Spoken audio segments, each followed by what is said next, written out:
In this world, morality is blurred. Slavery is everywhere. Some call it a way to wash away sins. Others use it to fill the pockets of greedy elites. Some build entire armies through slavery, all for the sake of power. And skeletons who fight for the freedom of all, standing against slavery. Illegal goods flow through the swamps, traded by hidden syndicates. Cannibal tribes hunt their prey to survive or for their twisted ceremonies. Everything feels upside down. Skeleton who believe they are human. Humans who call themselves skeletons. The weak are left behind. The strong continue to crush those beneath them. But those who have been hurt, they are the ones who may one day change everything. All of this happened in the world of Kenshi.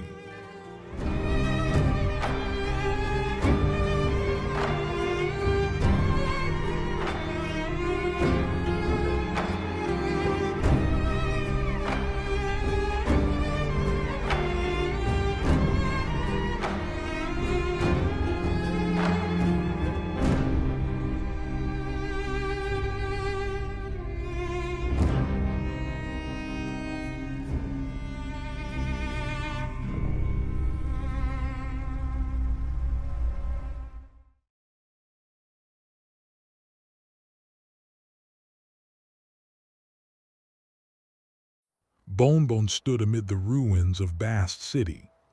At his side, a small puppy Bonedog stand quietly, staring up at him with wide, innocent eyes. Cute but useless. For a fleeting moment the thought crossed his mind. Slaughter it, eat it, survive one more day. But those big, pleading eyes stopped him cold. He couldn't bring himself to do it. Bonebone turned his gaze to the surroundings. Nothing but crumbled walls, broken stone, and a few rusted prisoner cages scattered like forgotten bones. One building still stood mostly intact. He stepped inside. Just piles of worthless trash. Rotting debris, shattered scraps, nothing worth salvaging. Bonebone decided it was time to leave that place. But where to? To the north, likely nothing but endless obstacles. To the west, perhaps only knowledge and medicine awaited. To the south, maybe some shelter when he truly needed it. In the end, Bonebone turned east and started walking. The little puppy Bonedog followed quietly behind him. Bonebone noticed, but he ignored it, keeping his eyes forward. The journey east proved far from easy. From time to time, Bonebone caught sight of tattooed gangs locked in brutal fights with groups of warriors, or savage beasts tearing into yet other bands of swordsmen. This land felt hostile, far too dangerous for someone as weak as he was. Bonebone chose to avoid trouble whenever possible. He moved quietly, sneaking from shadow to shadow. When clashes erupted nearby, he hid, crouched low and still, waiting patiently until the fighting died down. Only then would he creep forward to loot whatever he could from the fallen wanderers. It was during those careful, silent movements that Bonebone began to notice something. The more he sneaked around hostiles, the better he became at it. His stealth skill was slowly improving, useful in so many situations. Bonebone spotted a group of wanderers, locked in a fierce battle with a Garu. He slipped into hiding, staying low and out of sight. Patiently he waited for the fight to end, hoping to scavenge meat from the fallen beast, something to eat for himself, and scraps for the puppy Bonedog that still trailed quietly behind him. At last, Bonebone gave in. He looked down at the small creature and named it Softbone. From that moment on, Bonebone and Softbone would face the journey together. Bonebone arrived in Shobata.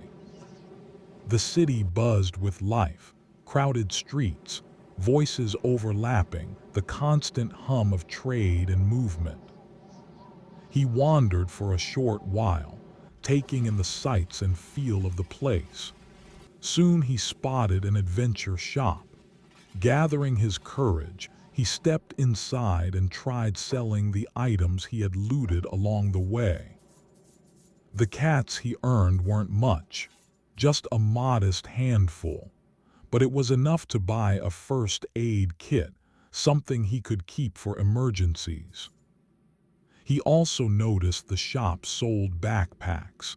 They looked practical, perfect for carrying more gear on the long roads ahead.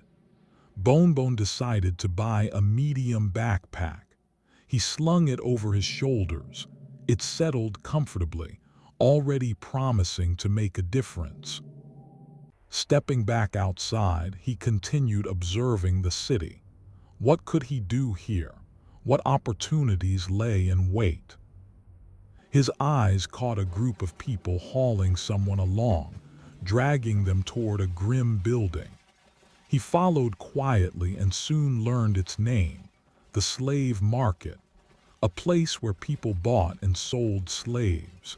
He watched as transactions took place, slaves changing hands for around 400 cats. Bonebone stood there thinking, how could he get captives of his own to sell? As he pondered, he noticed something else. Fights broke out often near the city, clashes between wanderers, quick and brutal. That was it. The fallen wanderers, defeated, unconscious, or worse, could be stripped of their gear and carried straight to the slave market. A grim but practical plan began to form in his mind. Bonebone decided to try the plan.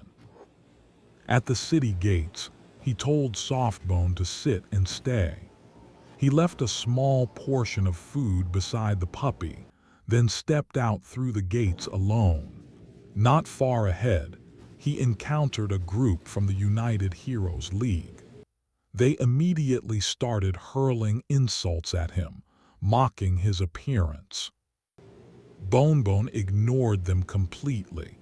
There was no point in arguing, no point in confronting them. They were just loudmouths pretending to be tough. He kept walking, moving farther from the gates, scanning for fallen wanderers who might become easy captives. But the United Heroes League didn't let up. They followed him, their taunts growing louder, more relentless. Finally, Bonebone spotted what he was looking for. An outlaw farmer lying helpless on the ground, defeated and barely conscious. He hoisted the man over his shoulder and turned back toward Shobata. Perhaps frustrated that their insults went unanswered, the group finally snapped. They launched an attack, closing in on Bonebone from behind. Bonebone didn't fight back. He just ran, carrying the heavy burden, legs pumping toward the safety of the gates. He was almost there when the city guards spotted the commotion. They rushed out and turned on the United Heroes League, evening the odds in an instant. Now that the numbers felt balanced, Bonebone joined the fray. Softbone, watching from the gates, saw his master fighting and charged in without hesitation, teeth bared and snarling. The battle ended quickly. The United Heroes League lay scattered and broken on the ground. Bonebone wasted no time. He looted whatever looked valuable from the fallen, weapons, anything worth selling. Softbone darted around excitedly, tail wagging, playfully gnawing on a severed limb fragment like it was a new toy. On the way to the slave market, Bonebone noticed something useful. Carrying the heavy captive while walking was making him stronger. His strength was slowly increasing with every step under the load. So instead of heading straight there, he took a detour. He carried the unconscious man around Shobadai, showing him the sights of the city. While wandering the city, Bonebone arrived in front of a tall, imposing building. Standing at the entrance was a figure who clearly held authority there, the thief boss of the Shinobi Thieves faction. This was their headquarters. The thief boss stood with calm confidence, opening the door to anyone willing to join. The price was straightforward: 10,000 cats to become a member. By joining the Shinobi Thieves, Bonebone would gain free access to all the facilities inside the Thieves Guild. More than that, the faction would come to his aid if he ever found himself in a fight. Bonebone considered it for a moment, but the decision was easy.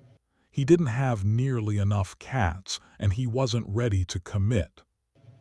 Without a word, he turned and walked away, leaving the towering building and its open invitation behind. In a quiet corner of Shobadai, Bonebone found a small campsite that travelers often used. He made use of the campfire to cook the raw meat he had gathered, the flames crackling softly as the smell of roasting filled the air. Then he used the sleeping bag there to rest for a brief while, letting his weary body recover. Day turned to night. The stars came out over the desert city, and Bonebone felt rested enough to continue his hunt. He looked at Softbone and told the puppy to stay put at the campsite. He left a few pieces of cooked meat beside him, enough to keep the little one content while he was gone. Out in the vast desert sands, Bonebone came across several bodies lying motionless. Among them was a member of the Sand Ninjas. Bonebone approached and checked him carefully. The armor the ninja wore looked excellent, lightweight, designed to boost stealth and other skills. It would be valuable.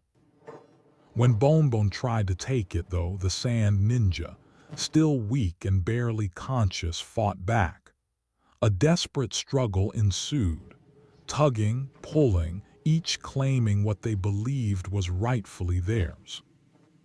In that tense moment of conflict, something unexpected happened. Bonebone's thievery skill improved from the experience. His hands grew quicker, more practiced in the art of taking without permission.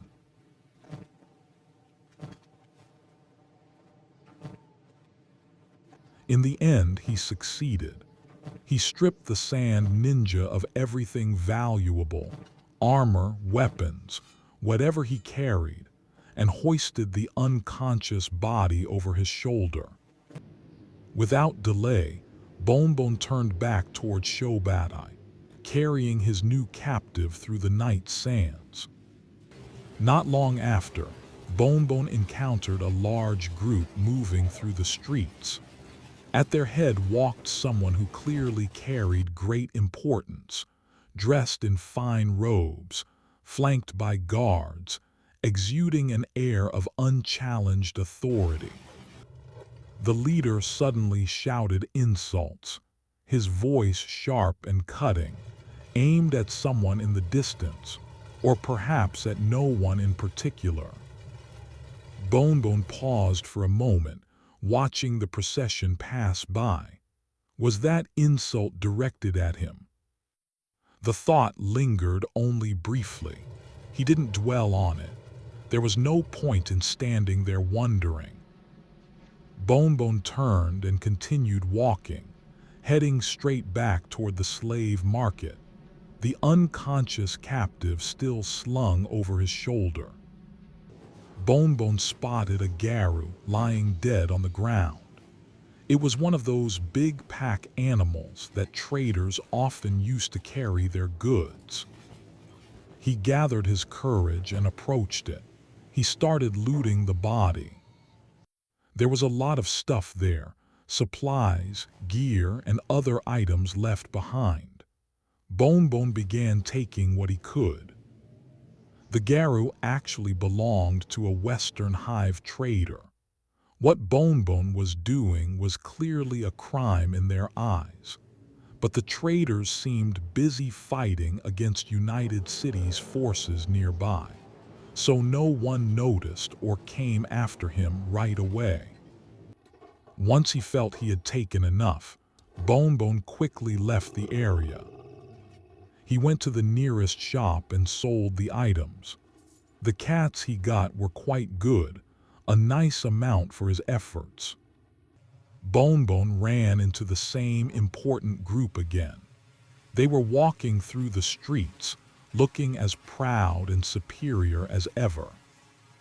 This time he gathered his courage and approached them. He greeted the leader directly.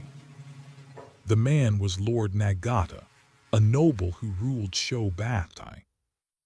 Lord Nagata answered right away with mean words, looking down on Bonebone without any respect.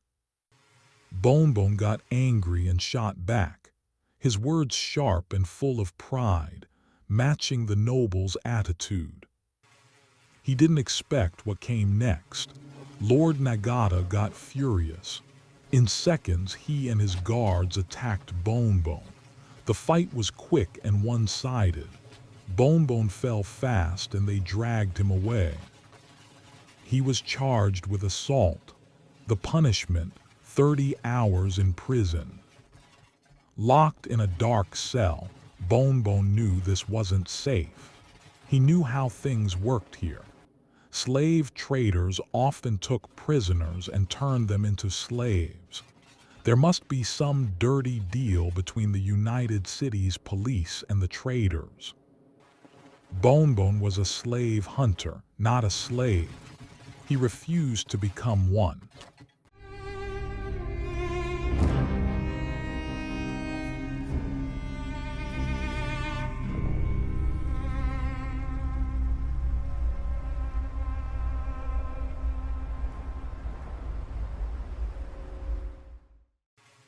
He didn't expect what came next. Lord Nagata got furious. In seconds, he and his guards attacked Bonebone. The fight was quick and one-sided. Bonebone fell fast and they dragged him away.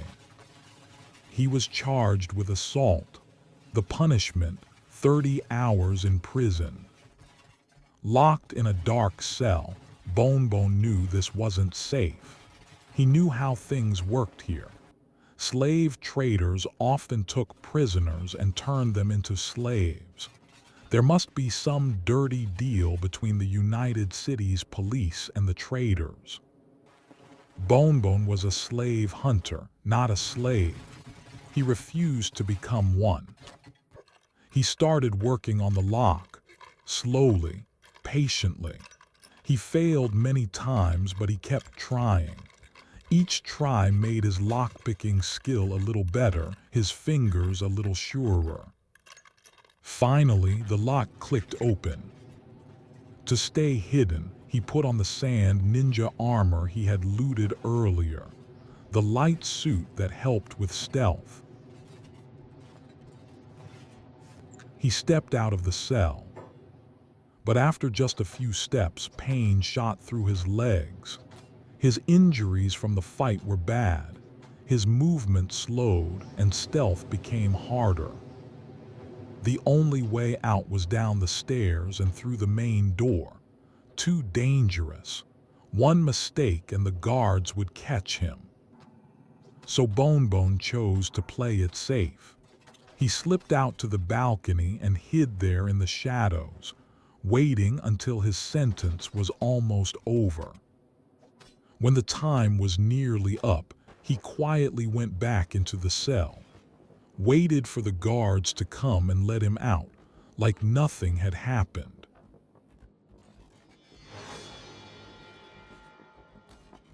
Bonebone had been using whatever armor he could loot along the way, nothing special, just whatever kept him protected.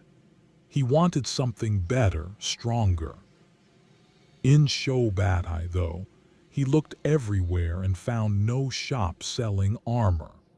With the cats he had saved up feeling like enough, Bonebone decided to move on to the next city. He arrived in Heft and went straight to look for an armor shop. There were many choices on display, different types, different qualities. After checking them carefully, he chose a specialist-grade samurai armor and high-grade samurai leg plates. They looked solid and offered good protection against cuts and blunt hits. But they were heavy, quite heavy. Luckily, Bonebone had already gotten used to carrying extra weight from all the times he hauled captives and loot. That habit had slowly built up his strength over time. Once equipped, Bonebone decided to keep going to the next city. On his way south, he came across a group of traders traveling the same road. He joined them and walked alongside for a while. Having others nearby made him feel safer, at least for that stretch. When the group reached the point where their paths split, they parted ways. Bonebone and Softbone continued south alone, pressing on through the desert. Bonebone arrived in Heng, a city built on a rocky plateau. In Heng, he noticed a bank. He had never seen a bank in any United Cities before. Bonebone stepped inside and looked around. This might be the place where people kept valuable things, cats, important items, or even secret documents belonging to someone. He left the bank and continued wandering the city. He noticed the bar and remembered he had never stopped at one in the previous cities. Maybe now was the time to go in, have a drink, chat with someone nice, decide who pays for the drinks, get to know each other a little, maybe even start something romantic. He decided to go in. He talked to the barman to see what was for sale. His eyes quickly landed on a wanted poster. It showed information about criminals wanted by the United Cities government, with big rewards in cats offered for their capture. Bonebone thought for a moment. Was this the next step for him? Upgrading from just a slave hunter to becoming a bounty hunter? Of course, being a bounty hunter would need a lot of preparation. Good armor and weapons, strong skills that could guarantee success in hunting down criminals. But right now, his weapons were just looted ones of average quality. His fighting skills were almost nothing, completely unreliable. Bonebone went into a weapons shop and looked around at the weapons for sale. His eyes stopped on one that looked high quality. The seller said the weapon was made by a skeleton smith in Black Desert City. Bonebone thought he might need to visit that city someday to find a weapon that really suited him. For now, he would stick with what he had. From Heng, Bonebone and Softbone continued their journey to the east.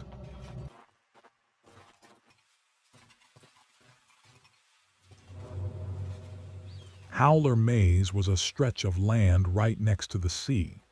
It was full of crabs, some small and cute-looking but still vicious, others big and fierce, and even more dangerous. They seemed like good targets for training Bonebone's combat skills, as long as he didn't end up dead. Bonebone and Softbone wandered around until they found a safe spot to set up camp.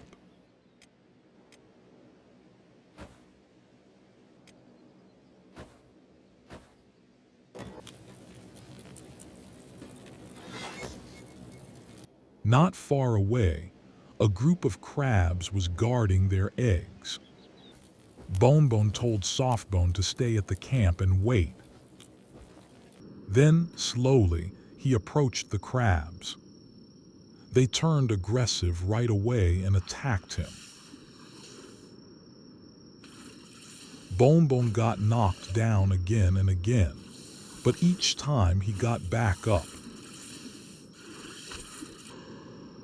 When his wounds started getting really bad, Bonebone ran. He fled from the chasing crabs and from the hard truth that even fighting crabs wasn't simple. He patched up his injuries, rested for a bit, then went back in to fight again. Sometimes he tried training his stealth, moving quietly, staying hidden.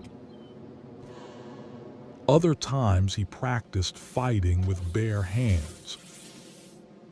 Whatever kind of training he could do, he did it to get stronger.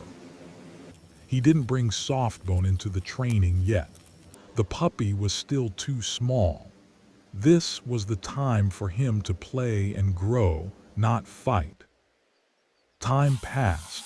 Days turned into more days. Bonebone's skills and attributes slowly improved. After a while, Bonebone got bored.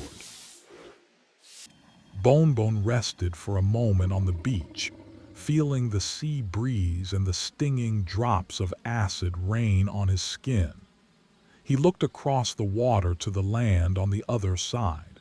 It looked like a new place, maybe a new experience for him.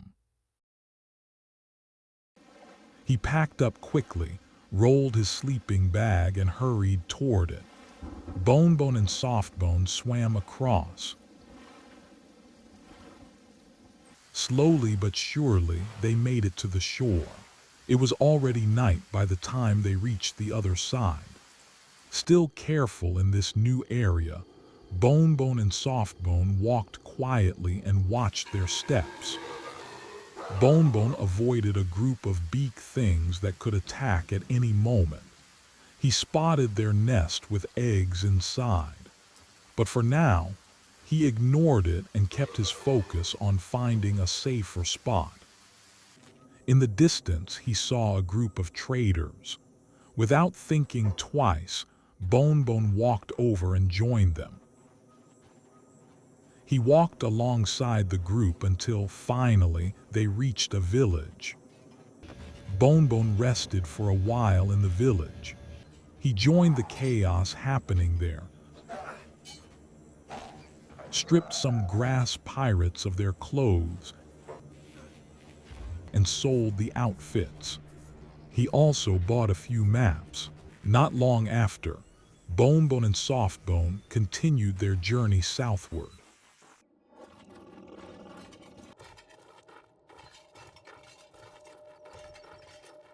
Bonebone arrived in Black Scratch, a city controlled by the Tech Hunters faction. The place often had conflicts with the Grass Pirates and Reavers. Fights between Reavers and Scavengers happened a lot too. This area was full of faction wars. Bonebone walked around for a bit, checking some shops. He bought a map in one of them. That night, Bonebone went out alone from Black Scratch and headed back to the Beak Thing's nest. Luckily, no Beak Things were around when he got there. The eggs had been left unguarded. Bonebone picked up one egg and checked it. It turned out one egg was worth 4,200 cats. Quickly, he took all the eggs that were there.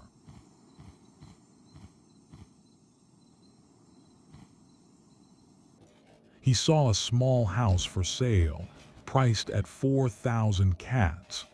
It wasn't big and still empty, but he thought it would be good enough as storage and a place to rest. He started building a small research bench, but it needed building materials. Luckily, there was a mechanical shop nearby that sold the materials he needed.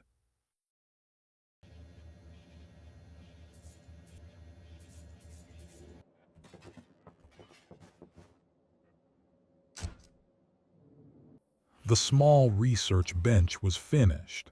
It could be used to research item storage. After the research was done, Bonebone built a general storage chest.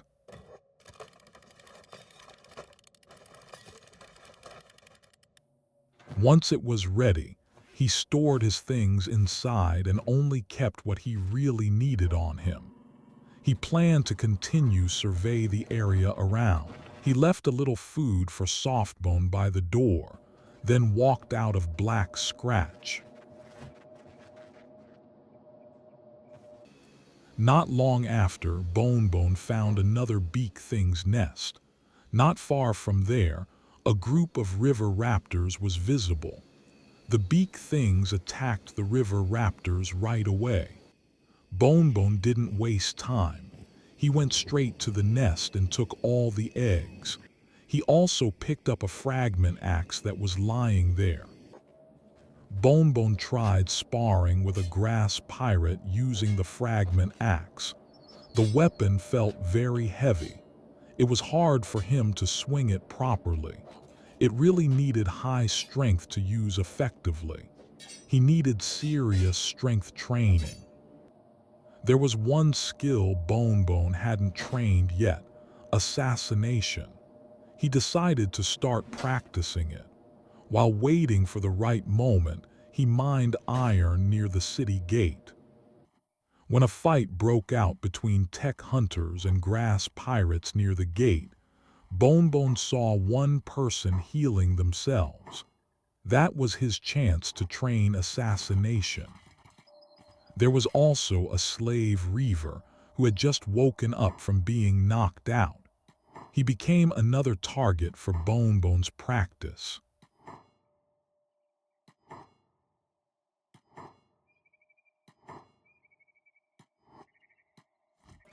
When he felt he had done enough, Bonebone opened his map. To the west, there was a city called Strange Town. He packed up and continued his journey with Softbone toward there.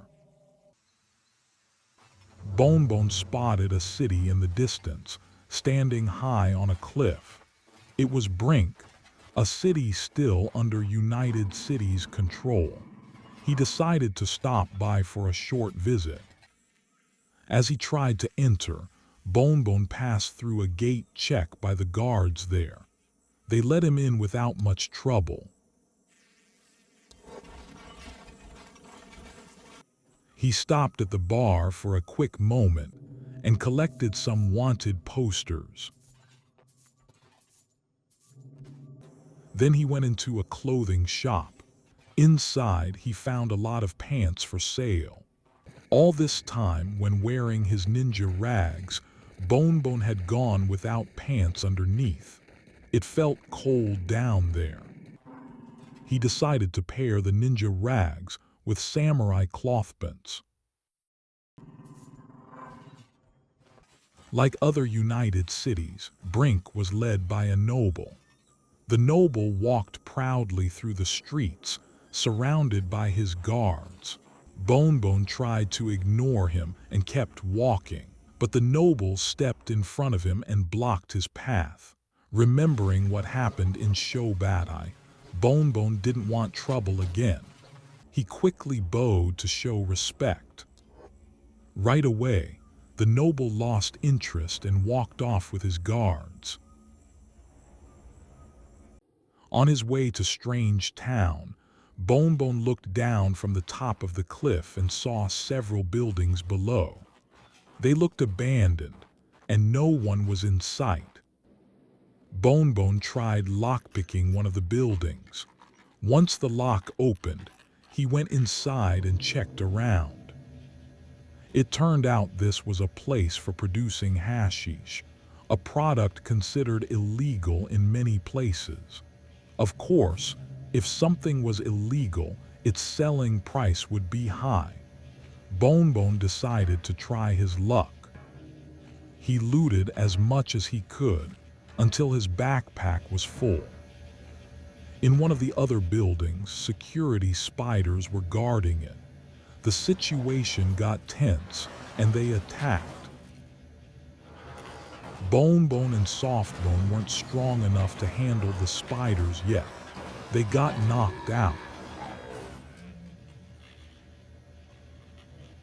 When Bonebone woke up from being unconscious, he decided not to fight head-on anymore. Instead, he would sneak in and loot without being seen. After filling his backpack completely, Bonebone picked up Softbone in his arms. He continued his journey toward his original destination, Strange Town.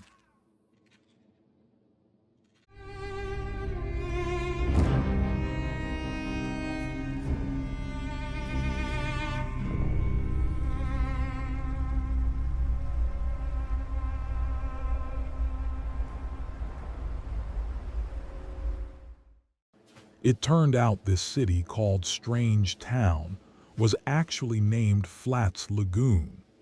It was another city controlled by the tech hunters, just like Black Scratch. Bonebone stopped at one of the shops and tried selling the hashish there. Surprisingly, they were willing to buy it even though it was illegal. After selling all the hashish and getting a very good amount of cats, Bonebone decided to rest for a while in the city. He went to the adventure shop, bought a new map, sold his medium backpack, and replaced it with a large backpack. After that, he continued his journey westward toward a city called Shark, located in the swamp area. On the way, they were suddenly attacked by land bats. Softbone got hit. Without thinking, Bonebone quickly picked him up and ran to escape the land bats. Before they could get away, a gorilla bandits appeared and attacked the land bats. Instead of helping fight the land bats, Bonebone playfully attacked the gorilla bandits. Bad decision. More gorilla bandits showed up. Bonebone continued running, leaving them to fight each other.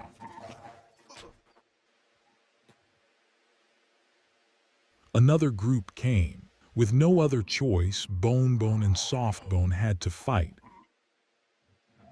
Softbone was the first to fall. Bonebone tried to lure the group of gorilla bandits away from Softbone. He couldn't hold back their attacks for long and eventually fell too. Softbone woke up from being unconscious and ran away from Bonebone's position, but he soon fell as well. Bonebone woke up, treated his wounds, and tried to escape again.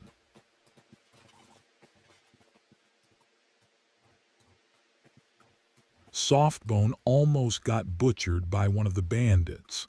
Luckily, their attention was distracted when Bonebone tried to run away. Once again, Bonebone fell. He couldn't withstand the endless attacks. Both Bonebone and Softbone lay helpless on the ground. Luckily, the bandits' attention was drawn away by another fight nearby. As soon as Bonebone regained consciousness, he quickly ran to Softbone, picked him up, and fled from the area. Luckily, in the middle of their escape, they ran into a Western Hive caravan. They forced Bonebone to buy a lantern for 2,500 cats.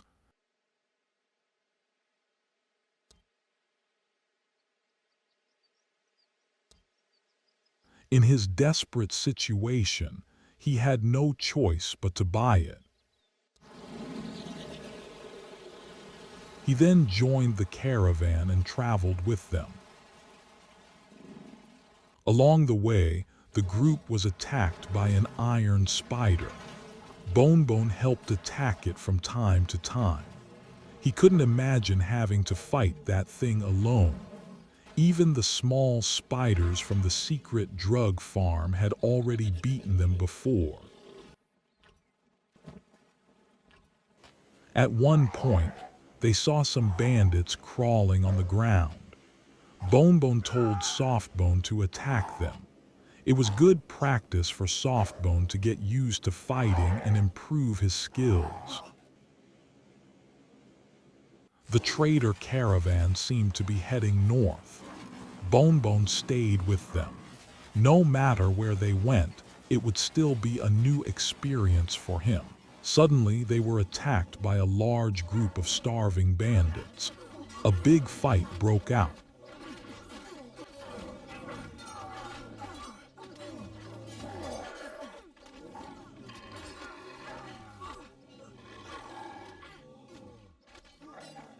After finishing the starving bandits, Beak Things came and attacked.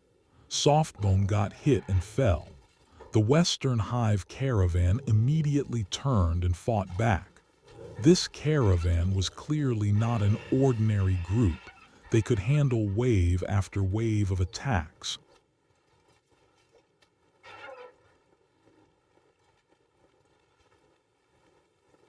Bonebone helped by skinning the Beak Things for himself. Bonebone felt he had traveled enough with the caravan. He decided to leave them and continue westward. From the dry desert, they moved into the dark, wet swamp area.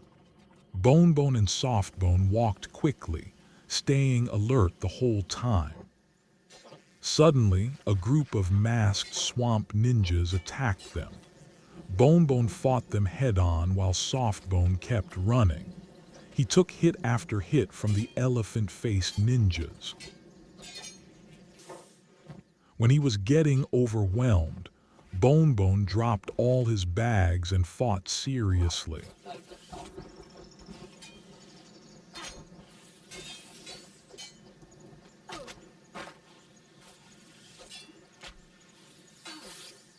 One ninja fell. Bonebone grew more confident and swung his fragment axe harder.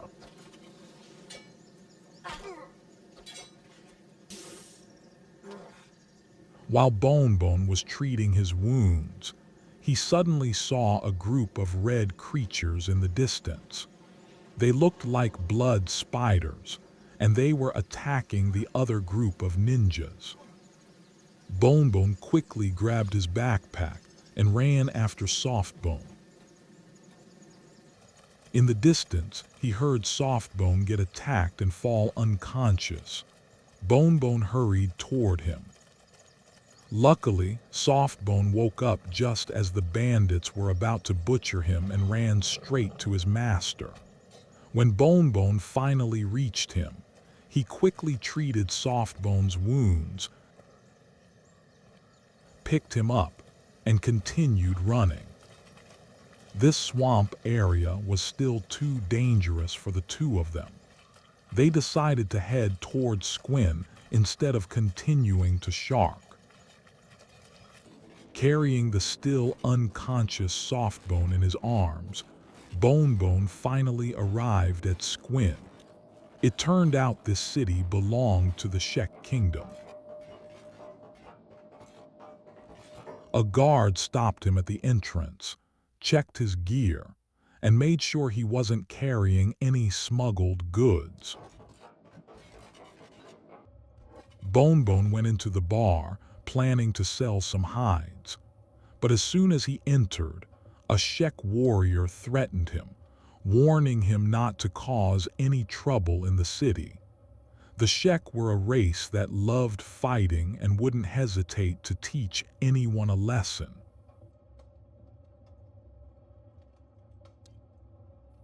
Outside, Bonebone saw some people carrying another person into a building. He followed them. It turned out to be a prison, just like the one he had seen in Shobatai. After he felt he had seen enough, Bonebone continued his journey northward. As night fell, Bonebone and Softbone arrived at the hub. Most of the city was nothing but ruins and broken buildings. It turned out there was a thieves' guild here too. Remembering their invitation back in Shobatai, Bonebone decided to join them this time.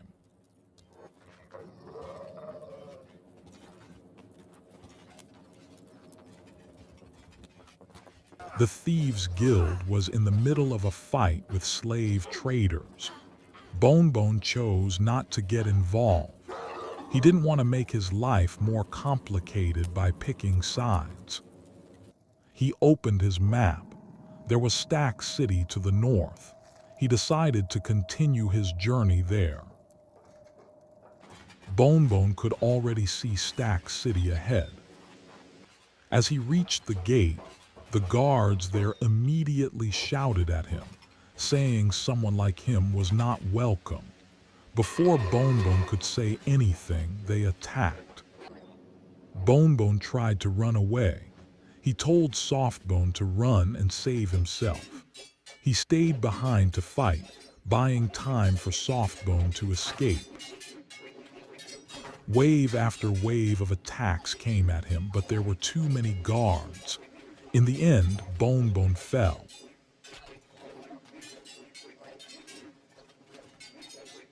One of the guards carried him away to prison. They even treated his wounds. Bonebone was sentenced to 9 hours in a cell. With his innocent look, Softbone managed to slip into Stack. The guards there ignored the little Bonedog so he could walk around freely. He found the prison, approached Bonebone's cell, and asked for food.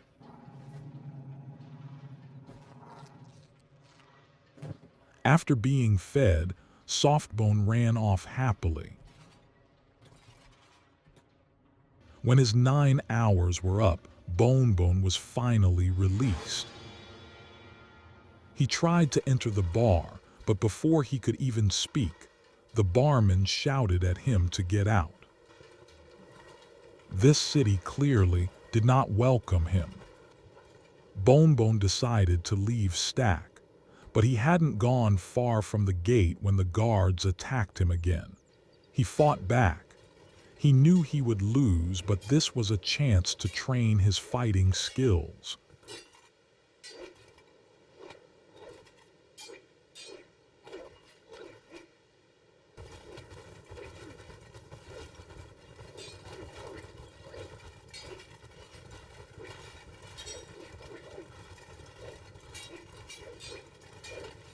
Once again, Bonebone fell and was thrown back into prison. When he woke up, he realized his fragment axe had been taken away. He no longer had any weapon. Bonebone wondered what the guards here really wanted. They released him from prison but wouldn't let him leave the city safely. It felt like they were just playing with prisoners, using them as training dummies. If they could use prisoners for training, then Bonebone could do the same to the guards. He started training his lockpicking skill again, moving from one cell to another. Eventually, he ended up right behind one of the guards. He used that moment to practice his assassination skill. Even though he failed, the guard didn't react at all. It seemed he was sleeping while standing.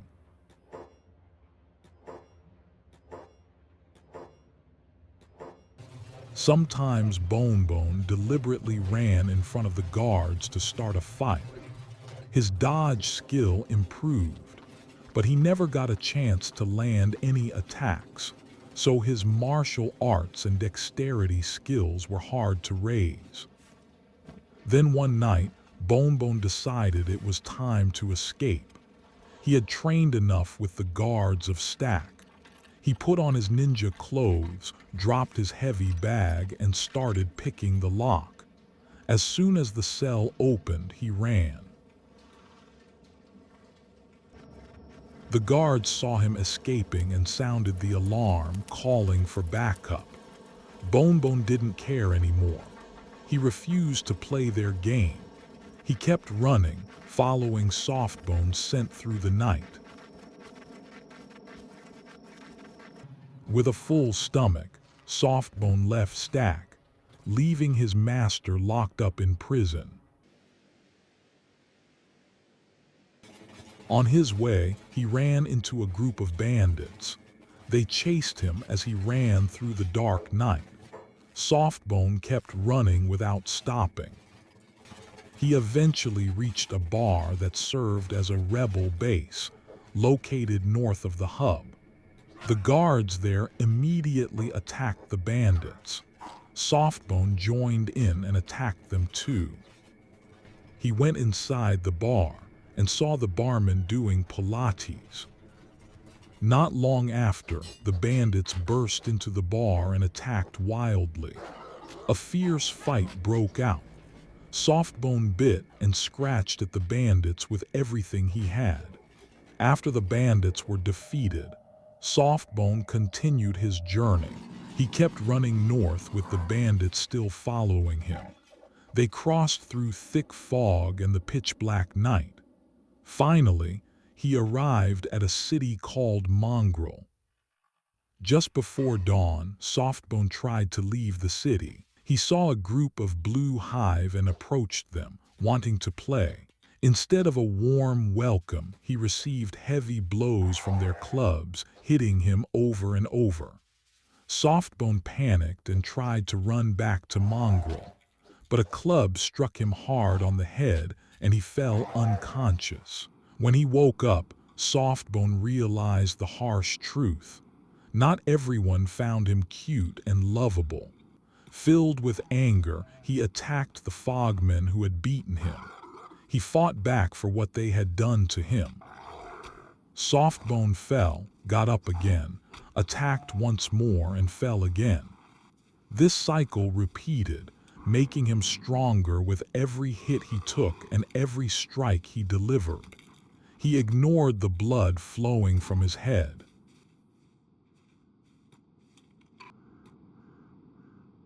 Together with the warriors of Mongrel, Softbone launched attack after attack against the group of Fogmen. Bonebone kept running, following Softbone's scent that grew clearer with every step. He finally arrived at Mongrel. At the gate, he noticed there was a thieves' guild here too.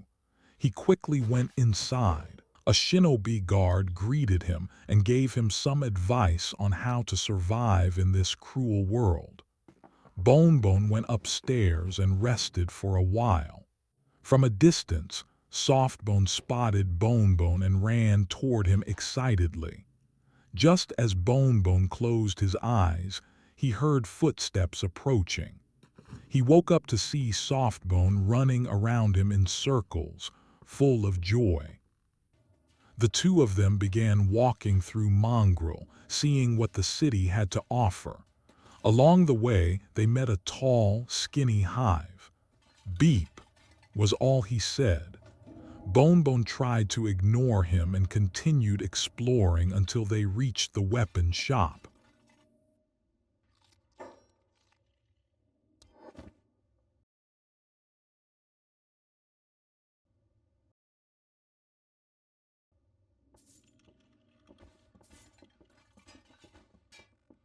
He looked at the weapons and decided to buy a moon cleaver. It seemed like a good fit for him. As he was about to leave the shop, he saw the skinny hive again. Bonebone asked what he wanted.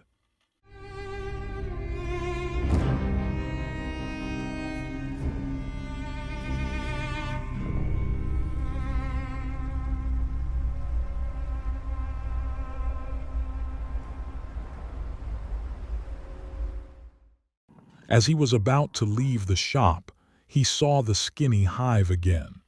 Bonebone asked what he wanted. It turned out Beep had been exiled by his own kind. Now he wandered alone, always running from danger. Beep was tired of running. He wanted to become strong so he wouldn't have to flee anymore. Bonebone paused. It felt like he was looking at a mirror of himself. With some reluctance, he accepted Beep into the group. Of course, becoming strong meant lots of training and fighting. Beep's first training was to fight the Fogmen directly at one of their bases. Bonebone lent him his armor. Full of confidence, Beep headed out immediately. Bonebone saw him off at the city gate, but after Beep had walked away, he realized he had forgotten to give him a weapon. Beep walked alone through the thick fog until he reached a Fogman base. A fight broke out. Beep fought them with his bare hands. He was knocked unconscious. When he woke up, he stood up again as if challenging them for another round. But he soon passed out once more. One of the Fogmen tied Beep to a sacrificial altar. When Beep regained consciousness, he realized he was in serious danger. He had heard stories that the Fogmen ate their prisoners. In panic, Beep tried to free himself from the ropes. He failed again and again. Was this really his fate? Had his adventure just begun only to end so quickly? Bonebone, realizing his mistake, ran after Beep to give him the weapon. In the distance, he heard Beep scream. He immediately rushed toward the sound.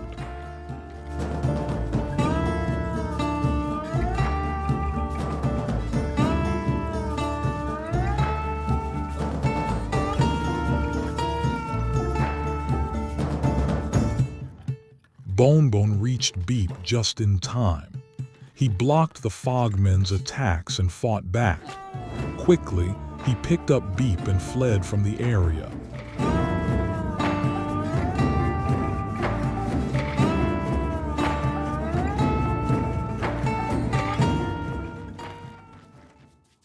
Back in Mongrel, Bonebone brought Beep to the Thieves' Guild and laid him on a bed. Beep's leg had been severed. When he tried to stand up, he couldn't. He could only crawl on the floor. Bonebone remembered there was a robotic shop in Mongrel.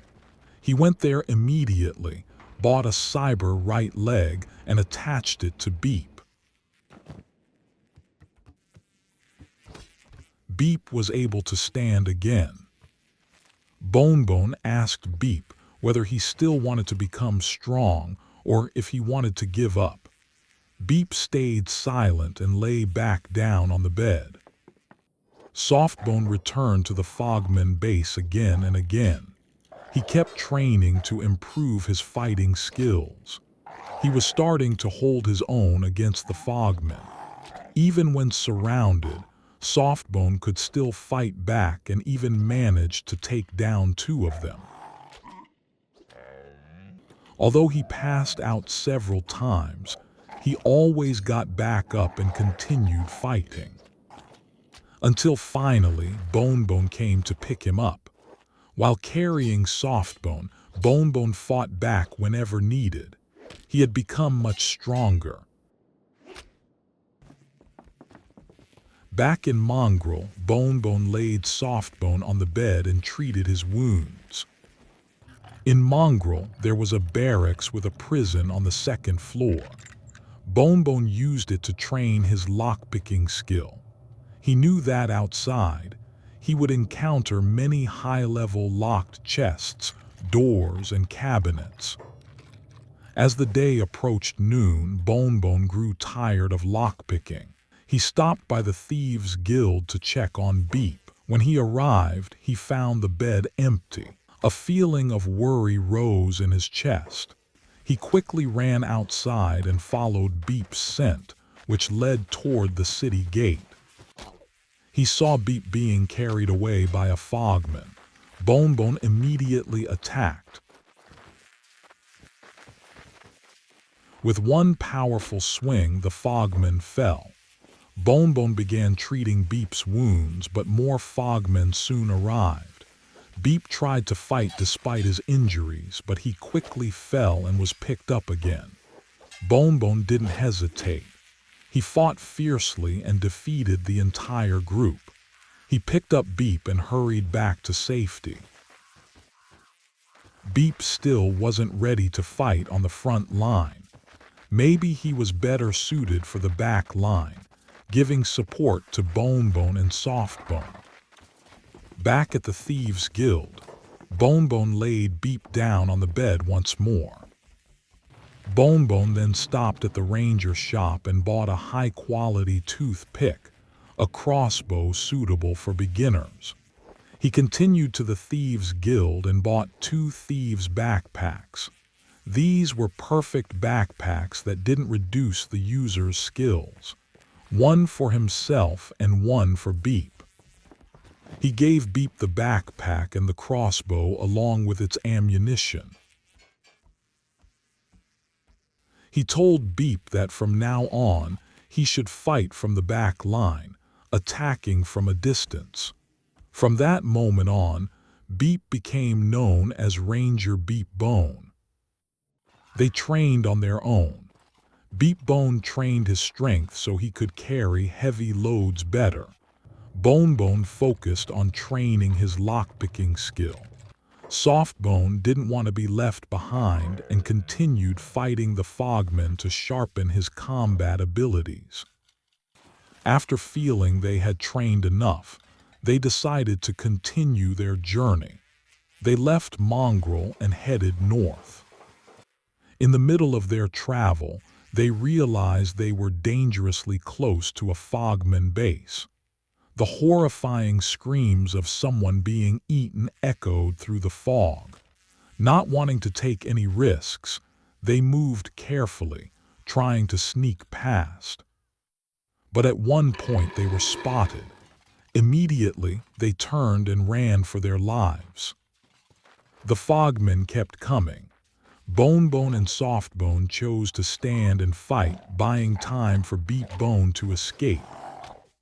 The horde seemed endless. Softbone eventually fell. Bonebone stayed on his feet, still fighting and striking back. But the battle showed no sign of ending. He quickly picked up the unconscious Softbone and ran, following Beepbone. Blow after blow landed on his body, but he kept running. If he fell here, he would become food for the fogmen. Bonebone was getting closer to the edge of the fog. The thick mist was starting to fade, but the fogmen continued their relentless chase. Finally, when they reached the obedience area, the number of fogmen chasing them began to decrease. Bonebone and Softbone turned around and fought back. Even though Bonebone was badly wounded, they managed to defeat the remaining fogmen. After quickly treating their injuries, Bonebone and Softbone continued onward to catch up with Beepbone. But the nightmare wasn't over yet. 2 iron spiders suddenly attacked. Bonebone fought with everything he had while Softbone tried to help. However, they were still not strong enough. Both Bonebone and Softbone fell. After the iron spiders left, they slowly got back up and continued their journey, limping forward. Eventually, they regrouped with Beepbone. Before moving on, they observed the situation ahead. There, they saw iron spiders and a skeleton. The danger was far from over. Even though they moved slowly and tried to sneak past, the skeleton spotted them. It attacked immediately. Bonebone fought back while Beepbone supported from behind. The battle with the skeleton was still raging when another iron spider and another skeleton joined the fight. Bonebone fell. Softbone kept attacking desperately. Beepbone ran and dodged, trying to survive.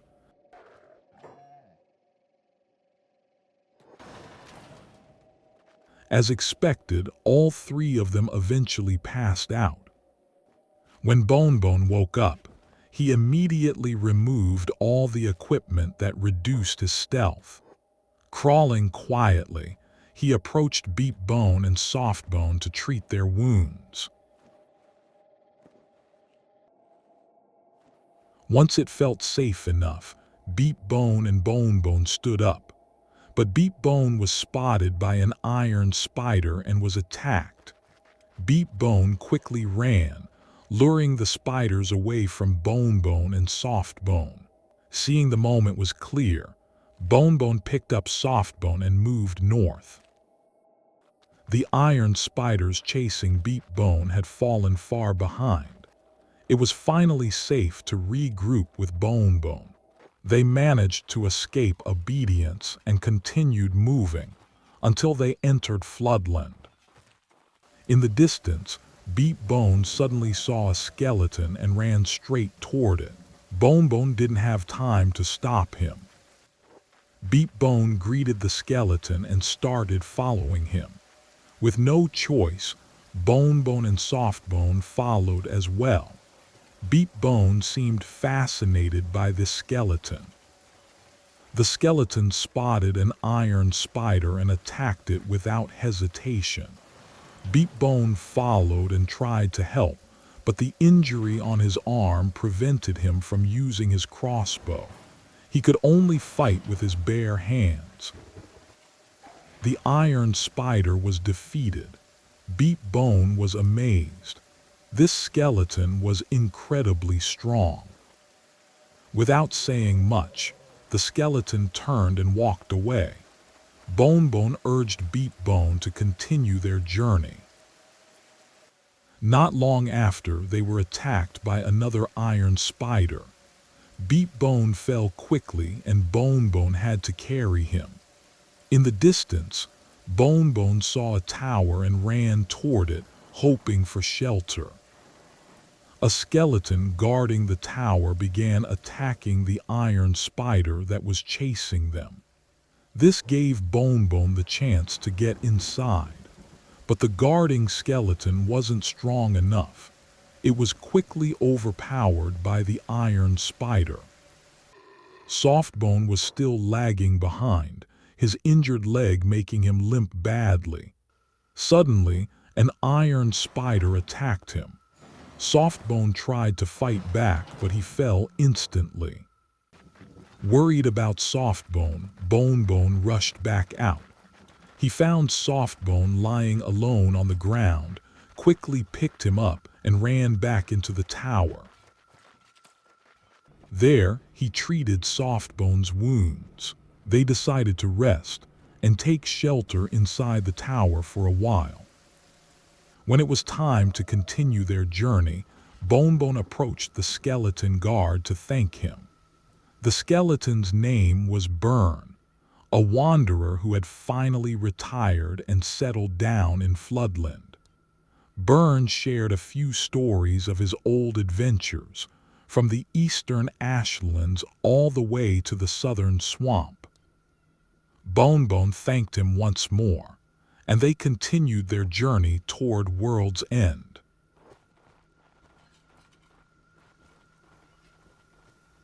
On their way to World's End, Bonebone spotted a village and decided to stop by. It was Flotsam Village, home to the Flotsam Ninjas.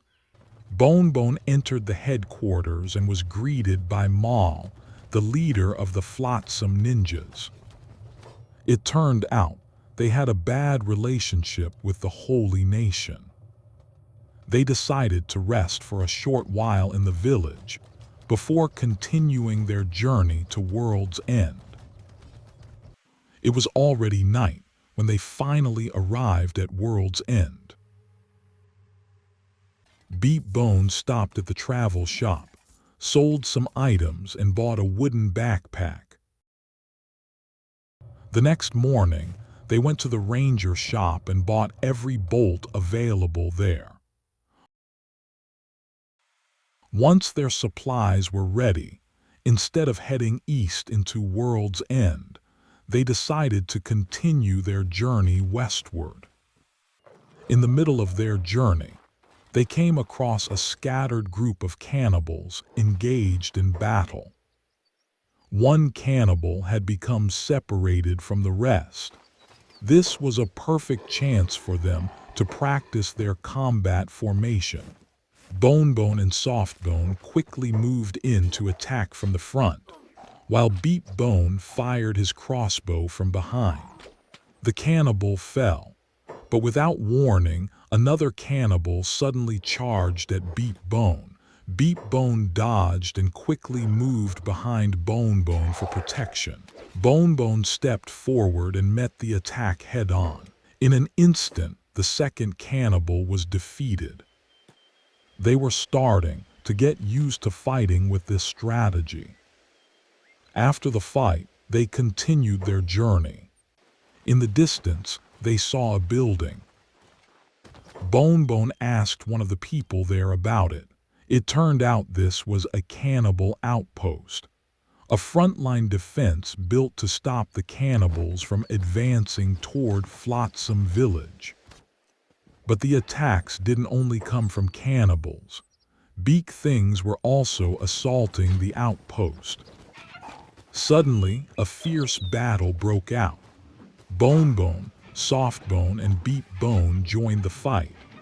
Beepbone supported them with ranged attacks from the back, while Bonebone and Softbone fought alongside the defenders. Bonebone still didn't know much about the cannibal clan to the west. Seeing that even the Flotsam Ninjas had to build an outpost to hold them back, he knew they couldn't be taken lightly. Not wanting to take the risk of running into large groups of cannibals, Bonebone and the others decided to turn around and continue their journey eastward. They thought it might be safer to head back toward United City's territory for now, especially since Bonebone's cats were running low. When they reached the Ocran's Valley area, they were suddenly chased by Holy Nation soldiers. Beepbone quickly moved forward, luring the soldiers away and drawing their attention from Bonebone and Softbone.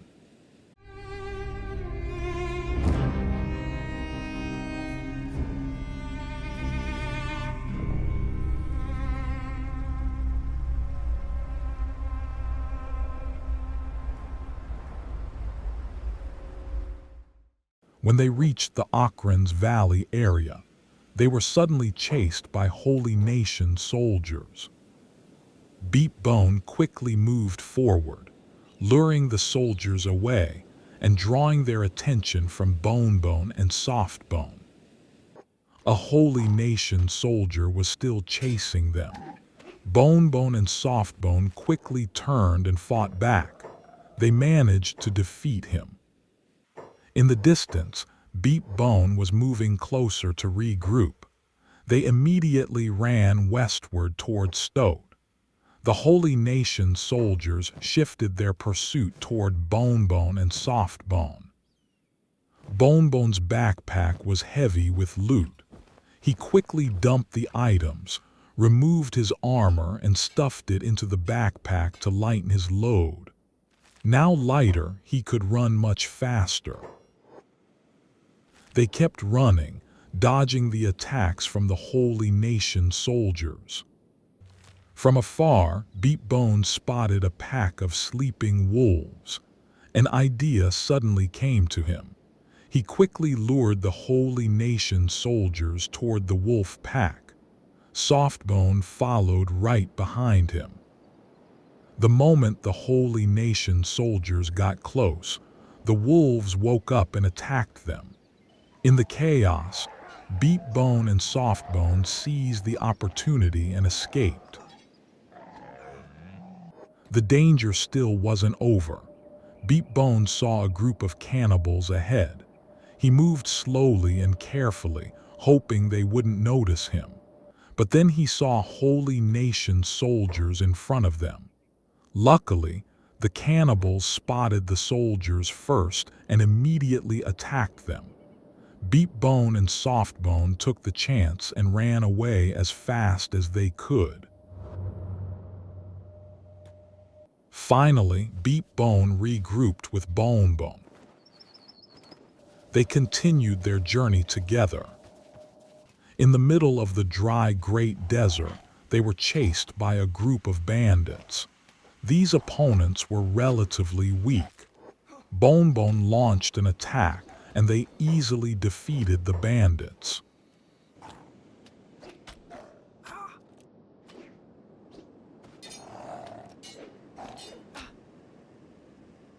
While carrying the defeated bandits, they continued their journey towards Stoat. Upon arriving in Stoat, they headed straight to the slave market to sell the bandits. However, the transaction did not improve their relationship with the slave traders. Beepbone stopped at the ranger shop to restock his bolts. Once their preparations were complete, they continued their journey to the city of Heng. In Heng, they went straight to the Thieves' Guild. Bonebone handed his backpack and weapons to Beepbone, then took the trader's backpack instead. This type of backpack was perfect for stacking many identical items. They also swapped armor. All of this was because Bonebone planned to sneak into the bank and steal the valuable goods stored there. When Bonebone reached the bank, he quickly entered the storage area.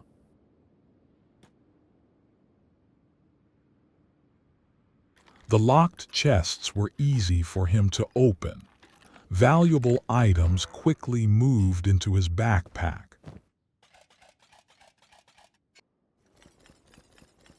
After taking everything worthwhile, he slipped out of the bank and headed to the general shop to sell the stolen goods. However, at the general shop, the chance of not getting caught selling stolen items was only 53%. That meant there was a high risk he could be caught red-handed.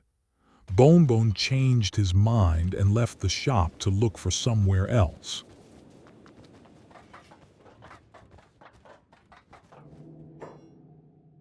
At the farm shop, the fencing chance was 110%, completely safe for selling stolen goods. Unfortunately, the shopkeeper didn't have much money, so he could only buy some of the items. Bonebone sold the rest at the robotics workshop and the mechanical shop. Bonebone decided it was time to try hunting bounties. He checked the wanted posters and found a target named Sand Ninja Oni, reportedly seen in the Great Desert area. The reward offered was quite large. Together with Beepbone and Softbone, he immediately set off westward. Bonebone hoped that Sand Ninja Oni wouldn't be too difficult to defeat. However, the Great Desert was a vast and dangerous place, often filled with skimmers ready to attack. Not long after, one skimmer charged at them. Bonebone and Softbone immediately fought back. It turned out the two of them had grown strong enough. They easily defeated the skimmer. In the hilly area ahead, they spotted a building that looked like it could be the Sand Ninja Oni's base. Bonebone and the others continued moving forward. In the middle of a raging sandstorm, Beepbone opened up about how he felt. With his robotic limb, he said he felt much stronger now and was no longer afraid of anyone.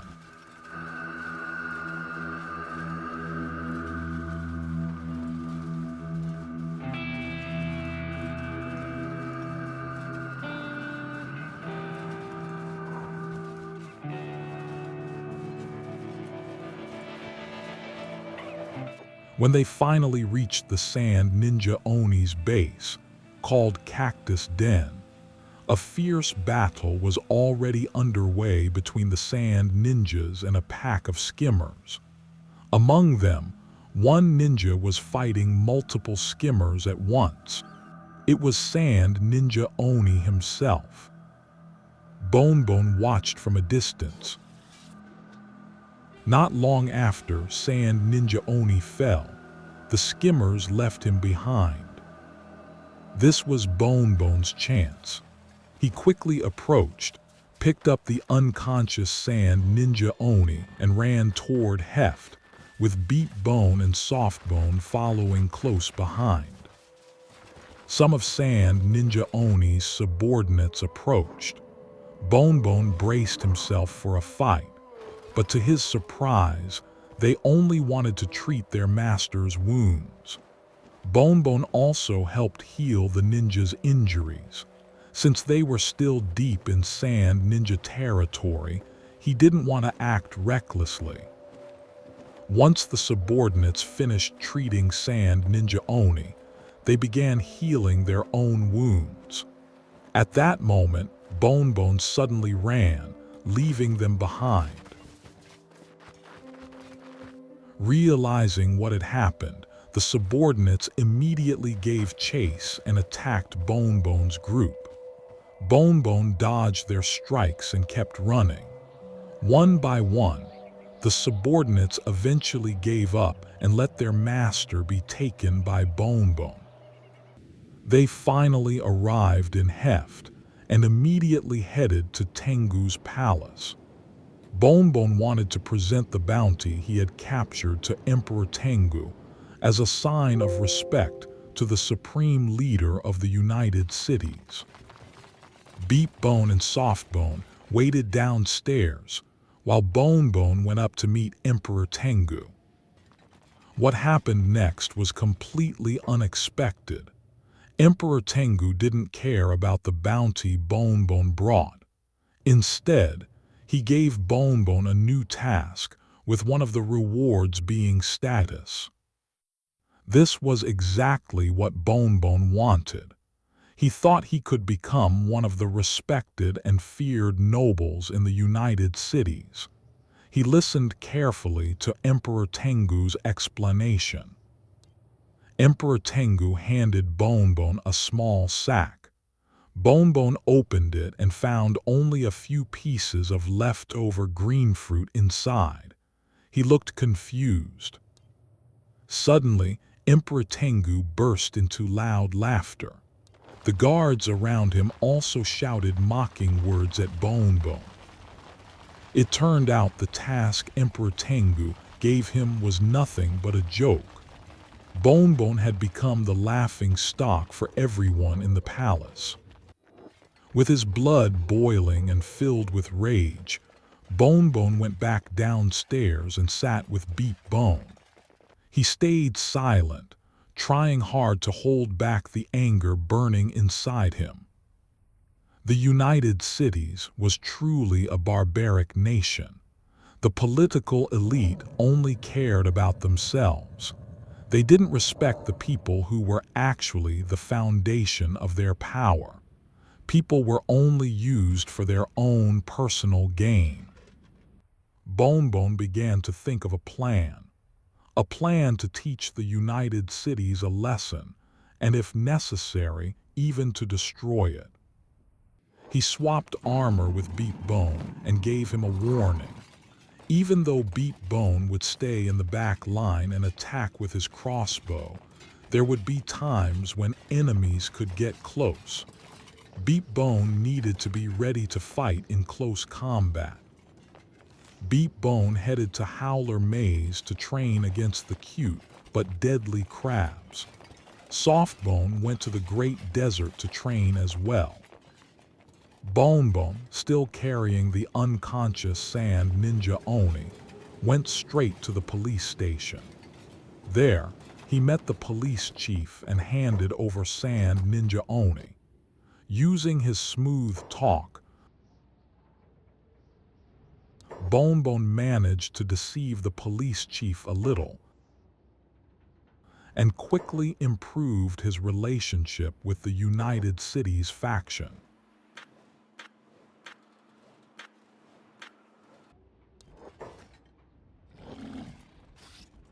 Meanwhile, Softbone trained by fighting groups of skimmers. Beepbone trained his martial arts against the crabs in Howler Maze. When his injuries became too severe, Beepbone rested in one of the ruins scattered across Howler Maze. Softbone was tired from training and returned to follow Bonebone. At that moment, Bonebone was being blocked by a group of United Cities heroes. Just like before, they started throwing insults at him. Then, they launched an attack. Bonebone ran away, not because he was afraid, but to lure them toward the city guards. His goal was to make the United Cities heroes get a bounty placed on them by the United Cities themselves. The fight ended up involving manhunters who appeared from nowhere. It turned out the manhunters themselves were wanted by the United Cities. Bonebone quickly picked one up and carried him to the police station to hand him over to the police chief. His relationship with the United Cities was growing stronger, bringing him closer to forming an alliance. After capturing another bounty and delivering it to the police chief, Bonebone's relationship with the United Cities finally reached the level of alliance. In Howler Maze, Beepbone was still busy training his martial arts.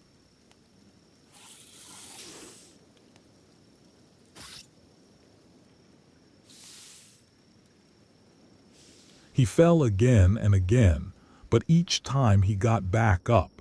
His persistence slowly increased his toughness.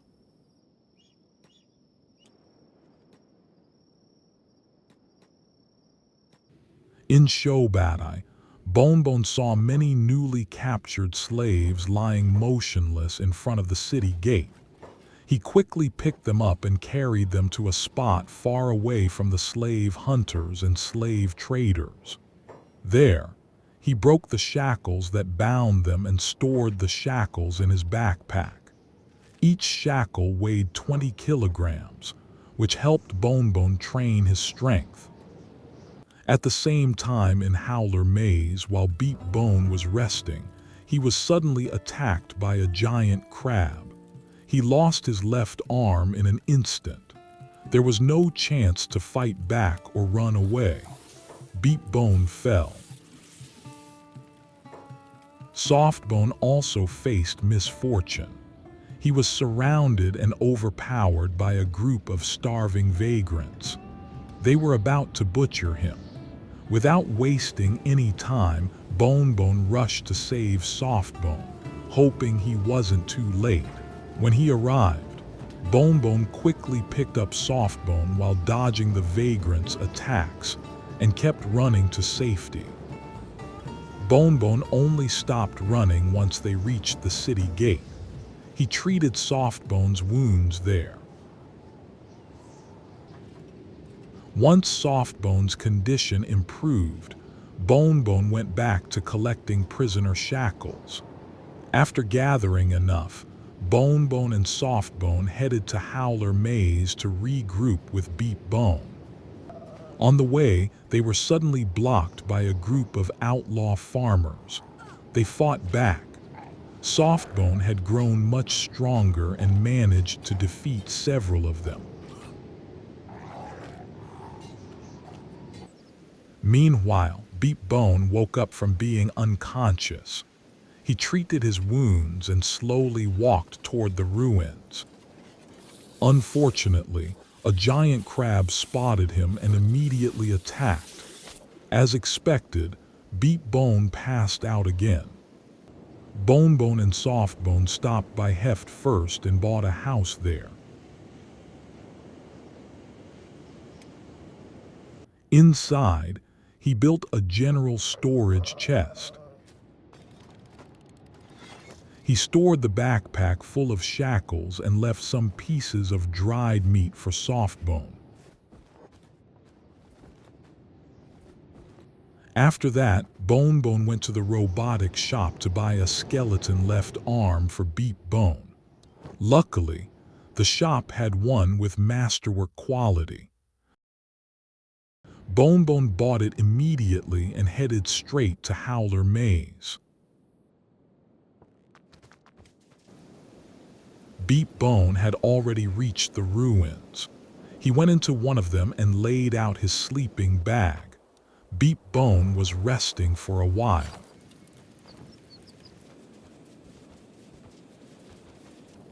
Bonebone woke Beepbone up and gave him the skeleton arm.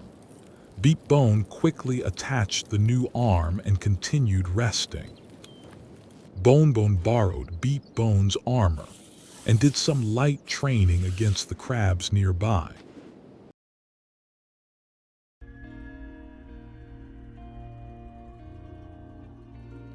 Bonebone and Softbone began their adventure in the ruined city of Bast.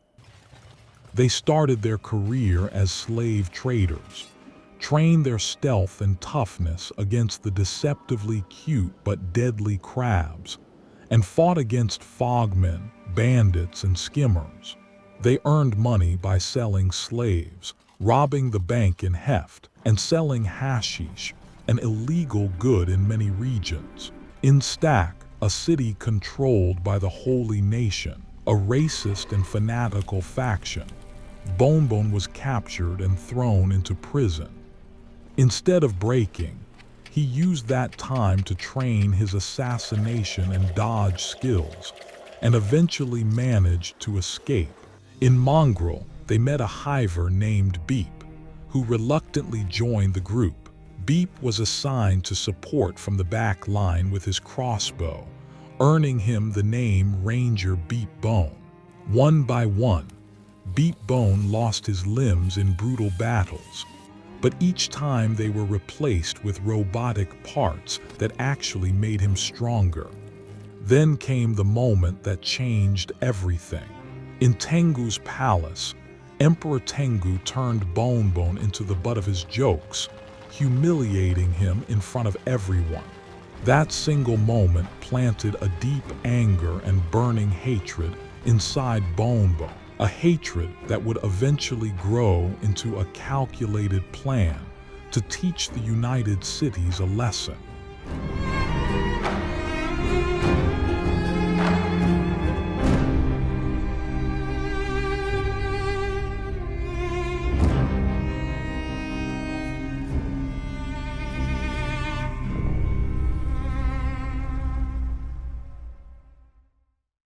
They returned to the house Bonebone had bought in Heft.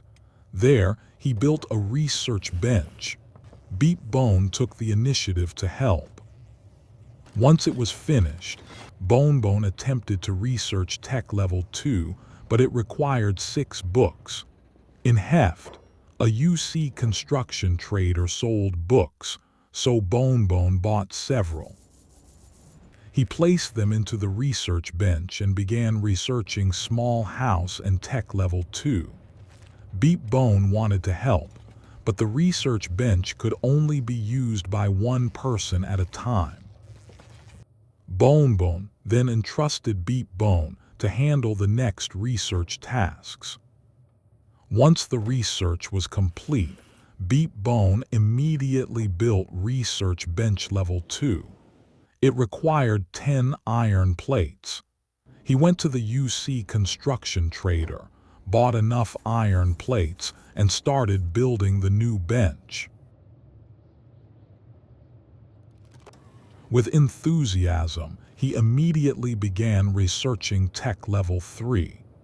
After finishing it, Beepbone upgraded Research Bench Level 2 to Level 3, but it required additional iron plates. Once the materials were gathered, he continued the upgrade. After completing the upgrade, Beepbone started researching imprisonment. When the research was done, he quickly built a prison cage. The next research was beds, a technology that allowed them to build beds which could speed up healing by 8 times. However, when he tried to research skeleton repair bed, which was used to repair robotic limbs, it required engineering research, something Beepbone had never seen before. After entrusting the research to Beepbone, Bonebone set out toward Black Scratch. Along the way, he encountered a group of bandits attacking 2 United Cities scouts. Without hesitation, Bonebone joined the fight. At another point, he also got involved in a battle between scavengers and United Cities soldiers. Upon arriving in Black Scratch, Bonebone headed straight to the tech hunter shop to buy a wooden backpack. His goal was clear: hunting beak thing eggs. When he reached a beak thing nest, Bonebone quickly grabbed all the eggs and returned to Black Scratch to sell them. From time to time, whenever he came across fights, he would join in just to sharpen his combat skills. Days passed. Bonebone, accompanied by Softbone and Beepbone, continued their journey toward the Deadlands. They wanted to find engineering research and visit the famous blacksmith known for crafting extremely high-quality weapons. In the ever-dark Deadlands, occasional flashes of lightning illuminated the horizon. Soon, Black Desert City came into view. Bonebone entered the robotic shop. Beepbone looked very excited and immediately approached the seller. Various robotic limb parts of different qualities were on display. His eyes landed on a Masterwork Scout left leg that increased athletic ability by 38%. Beepbone felt it would be a perfect replacement for his current skeleton right leg. Without thinking twice, he bought it and installed it right away. Near Black Desert City stood a building known as the Scraff House. Bonebone and the others went there and headed upstairs. It turned out to be a weapons shop. They were greeted by a skeleton named Quinn, who invited them to browse his wares. There were many weapons, but Bonebone's eyes were immediately drawn to a falling sun with edge Type 3 grade. He felt it would pair well with his moon cleaver. He also saw that Quinn was selling engineering research for 8,000 cats, but it felt too expensive, so Bonebone decided not to buy it. Around Black Desert City, there were several workshops that might have engineering research. Bonebone and Beepbone stopped at a bar and swapped armor. While Beepbone and Softbone waited inside, Bonebone went out alone to explore the Deadlands area. Bonebone moved westward through the Deadlands. In front of him stood a building guarded by several skeletons. Moving quietly but swiftly, Bonebone approached a locked chest.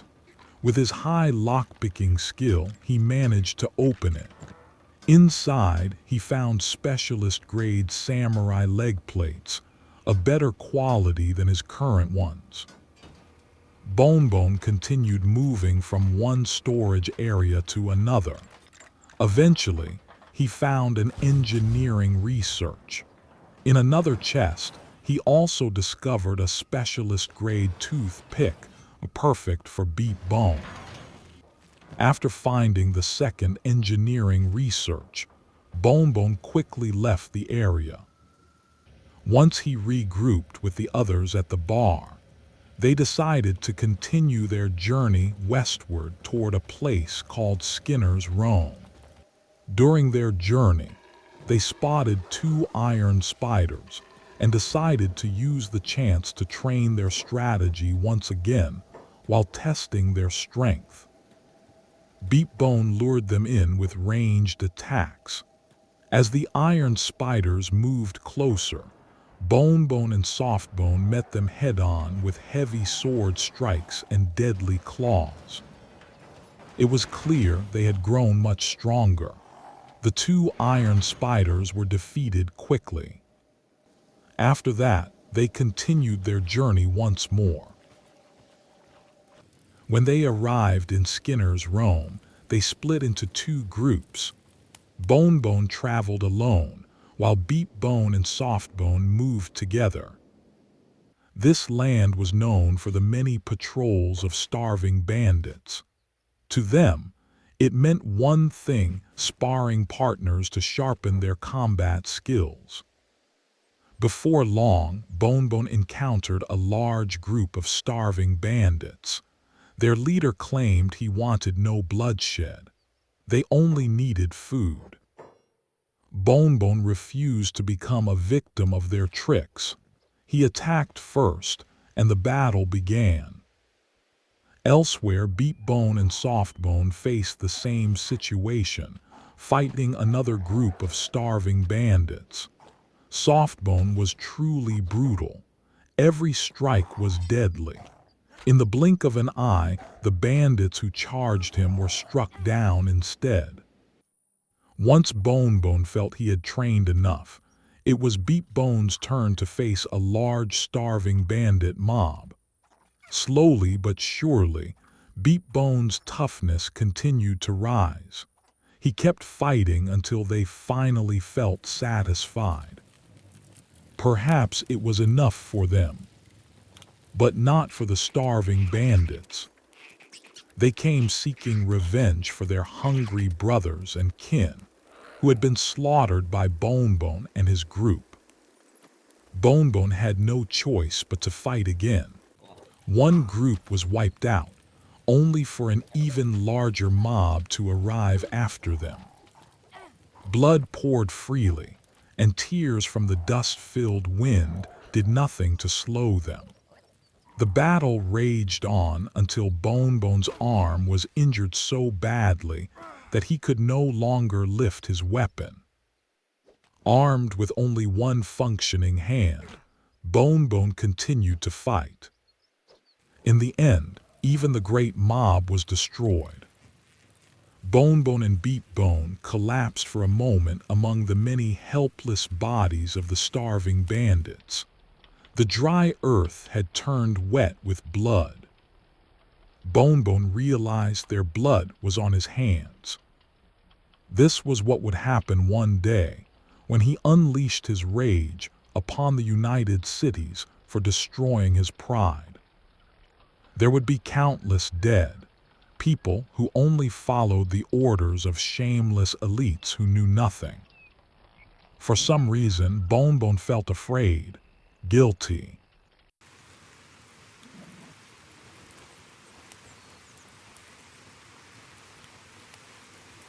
When they arrived in Black Desert City, Beepbone immediately went to the robotic shop to repair his robotic limbs, which had started to wear down. Bonebone and Softbone chose to rest at the bar. Once their health had recovered, they continued their journey toward the city of Shark in the swamp. Bonebone had been there once before and knew they were not strong enough at the time. But now the situation was different. Bonebone and Softbone had grown much stronger, and with Beepbone joining them, it should not be too difficult. Along the way, they were blocked once again by a group of hungry bandits. Bonebone was ready to fight. Beepbone lured the bandits, chasing him straight into the range of Bonebone's sweeping strikes. It did not take long before the bandits were defeated.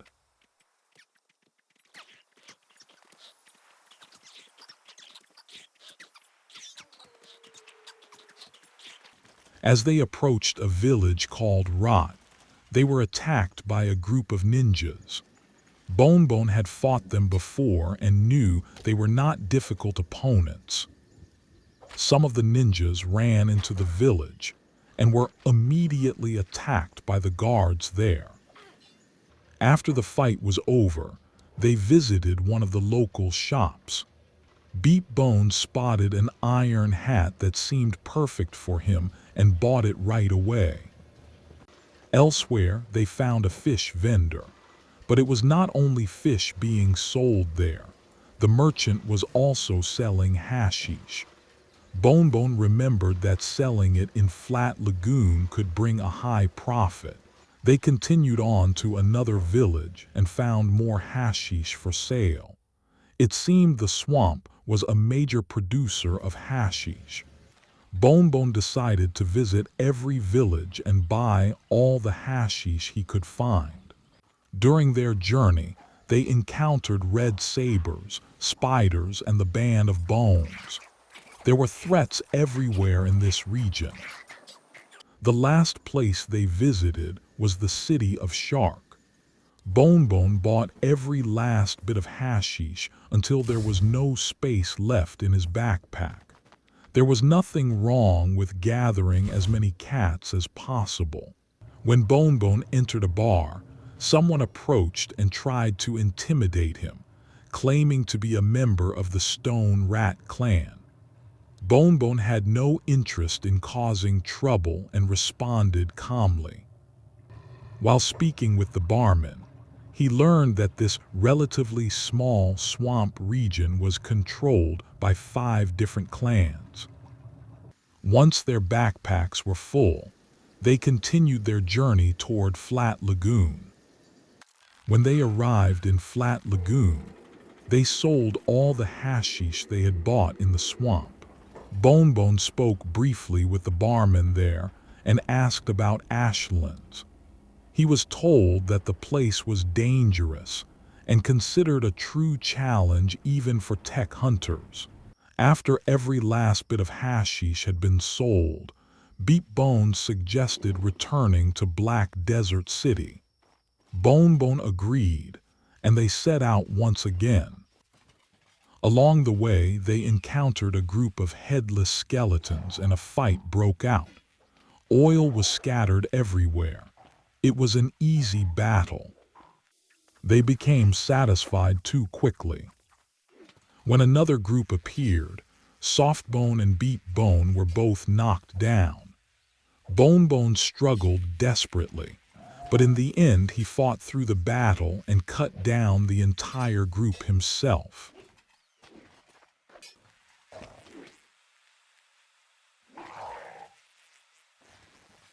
It turned out Beepbone's reason for returning to Black Desert City was to buy new robotic limbs.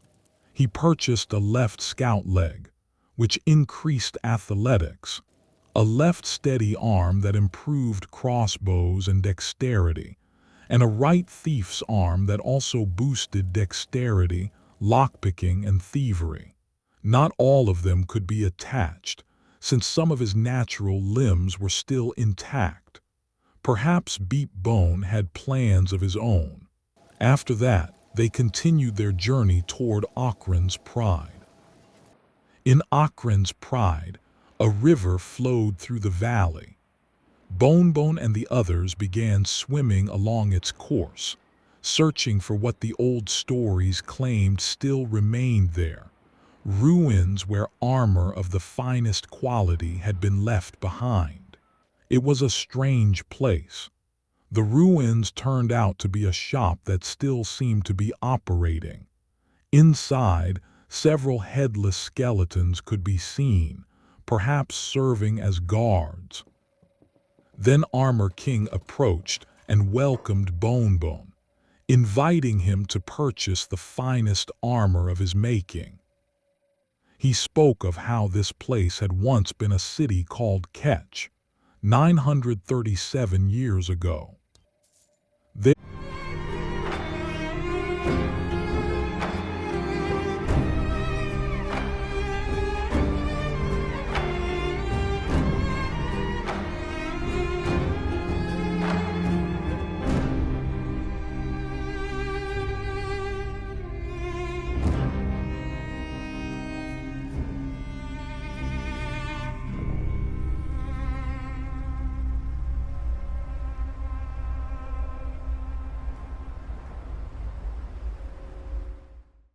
It was a strange place.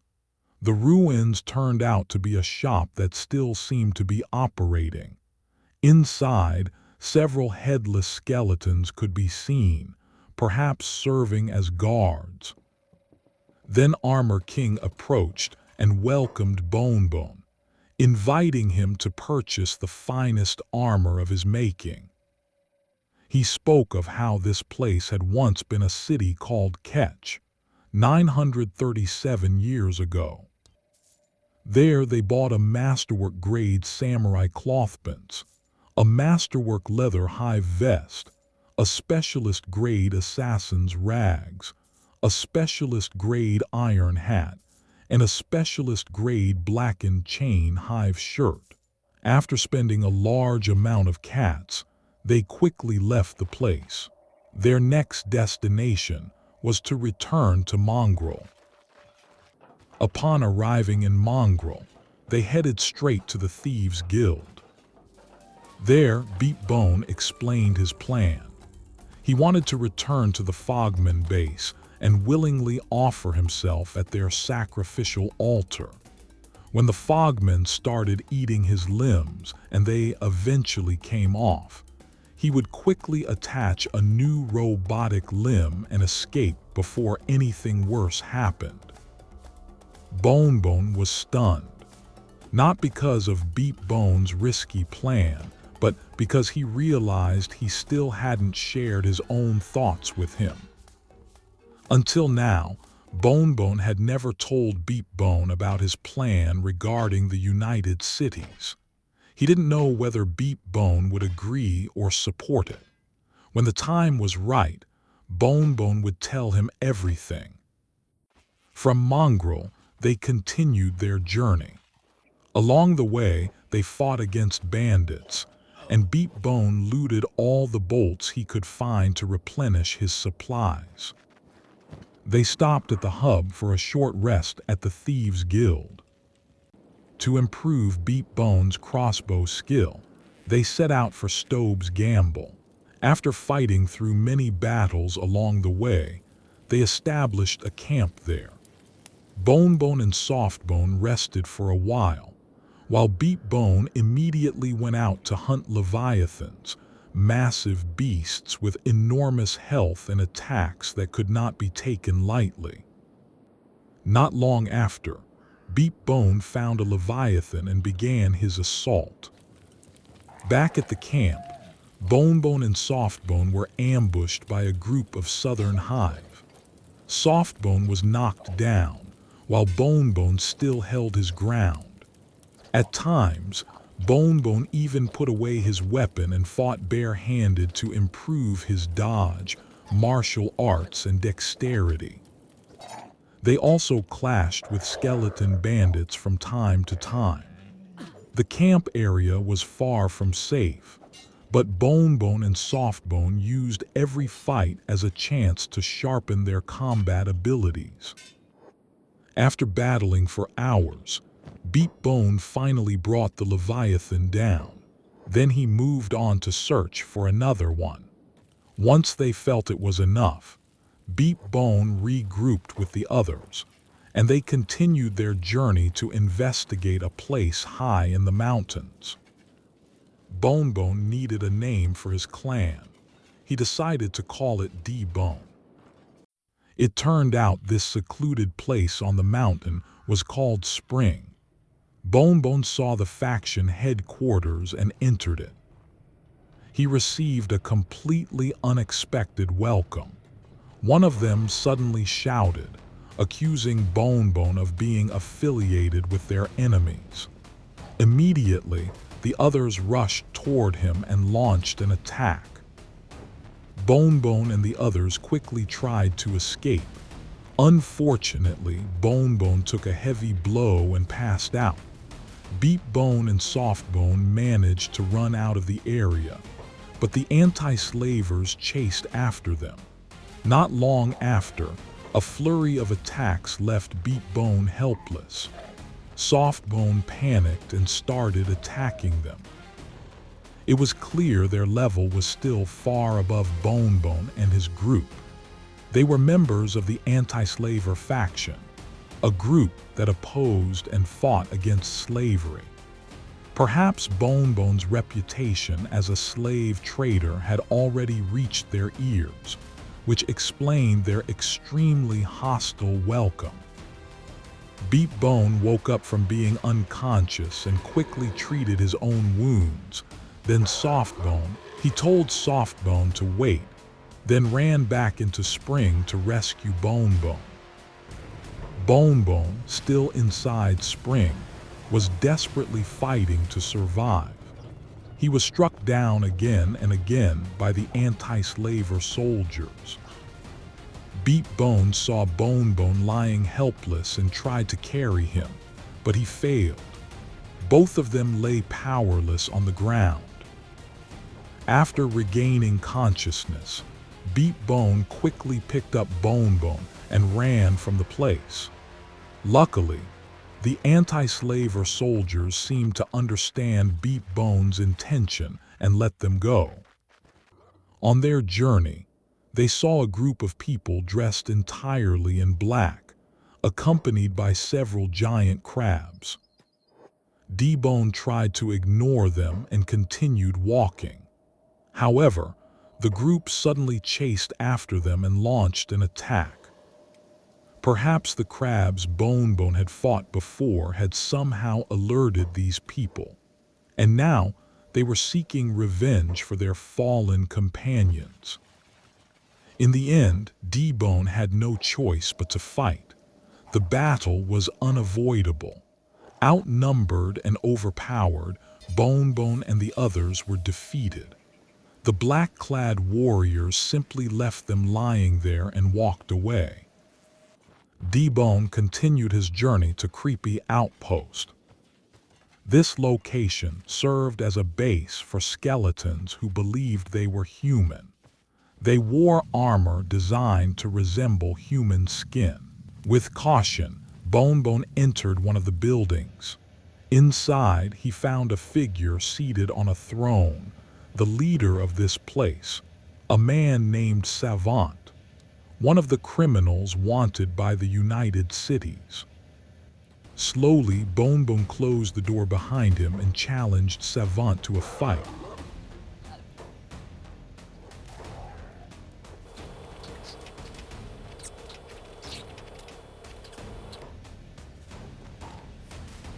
Not long after, Savant fell. Beepbone quickly picked him up and searched his belongings. He found a blueprint called Skeleton Human Transformation Bible, knowledge on how to create a device that could cut off limbs. Bonebone and the others immediately fled the place. They were chased by a group of skin bandits, but they ignored them and kept running. Bonebone started falling behind. Beepbone and Softbone turned back to help him. Together, they managed to defeat the remaining skin bandits. Finally, Bonebone arrived in Heft. Savant was immediately placed in a cage and given some food. He became Bonebone's first prisoner. Beepbone built beds so they could rest properly. Using the engineering research they had obtained earlier, Beepbone finally managed to build a skeleton repair bed. It was a device designed to repair and maintain the robotic limbs attached to his body. Beepbone suggested to Bonebone that they head to Barrier Tower. Word on the street said the best crossbows could be found there. When they arrived at Barrier Tower, they saw a skeleton standing guard on top, ready with its turret to repel any approaching enemies. With high confidence, Bonebone moved ahead, followed closely by Beepbone and Softbone. They quickly entered the tower to take cover. Inside, Beepbone found a masterwork toothpick and a specialist old-world bow. Meanwhile, Bonebone sneaked up to the highest floor and quietly took down the guarding skeletons one by one. From one of the guards, he obtained a specialist eagle's cross. Together with the old-world bow, these two weapons felt more than enough for Beepbone. To test their abilities, dbone headed to a village belonging to the preacher cult. One by one, they defeated the cult followers until they finally came face to face with the preacher.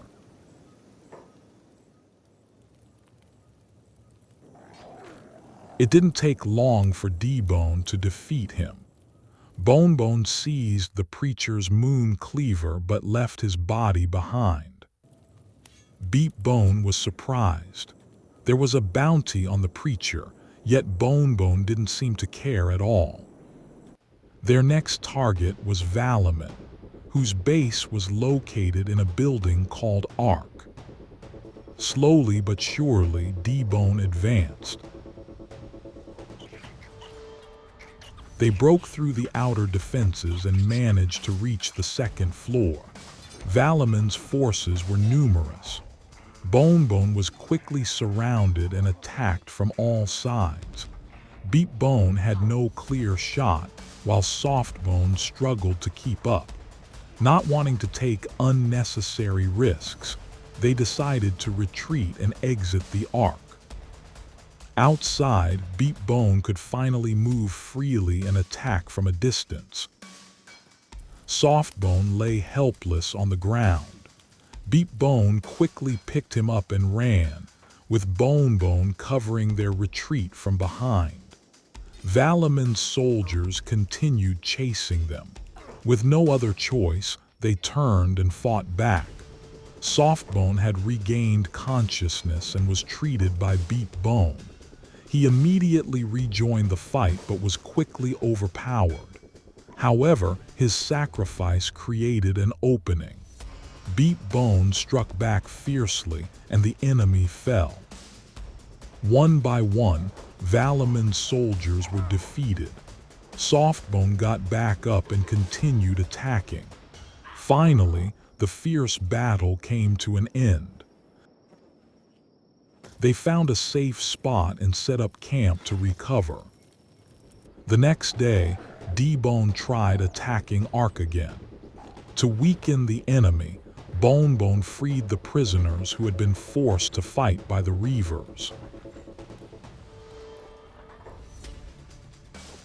This time they pushed straight toward Valaman's throne. But unexpectedly, Bonebone fell. Beepbone carried him and ran to safety.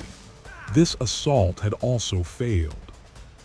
For the third attempt, dbone was confident they would succeed. They charged in once more. Valaman's forces had grown weaker. Beepbone faced Valaman directly, supported by Softbone. They landed a decisive strike, and Valaman finally fell. Bonebone quickly treated Valaman's wounds while Beepbone helped. Softbone held off the approaching enemies. Beepbone carried Valaman and they escaped from Ark. Upon arriving in Heft, Beepbone immediately placed Valaman inside the prison cage and gave him some food. Bonebone built another cage with help from Beepbone. Finally, Bonebone explained his true plan to Beepbone. He told him that the bounties they captured would not be handed over to the United Cities police. They would be far more useful for a much larger plan. Bonebone needed Beepbone's help to make it happen, and Beepbone agreed without hesitation. The next destination for dbone was Darkfinger. Word had it that another wanted bounty was hiding there, someone also sought by the United Cities.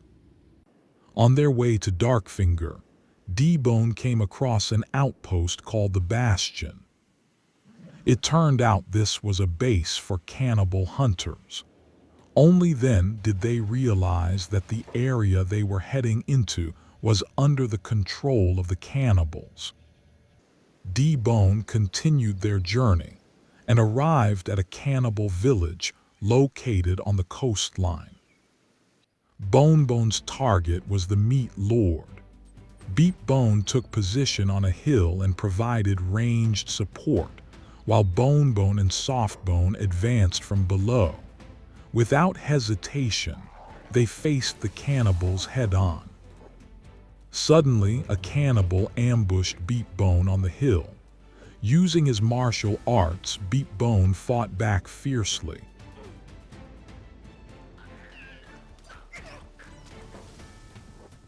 Many cannibals fell. Finally, the meat lord emerged from his hiding place.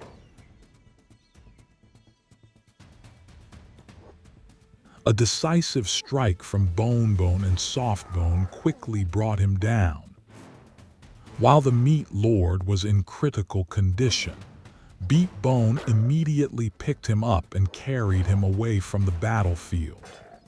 Bonebone and Softbone stayed behind, still busy fighting other cannibals from different clans who were trying to take advantage of the situation.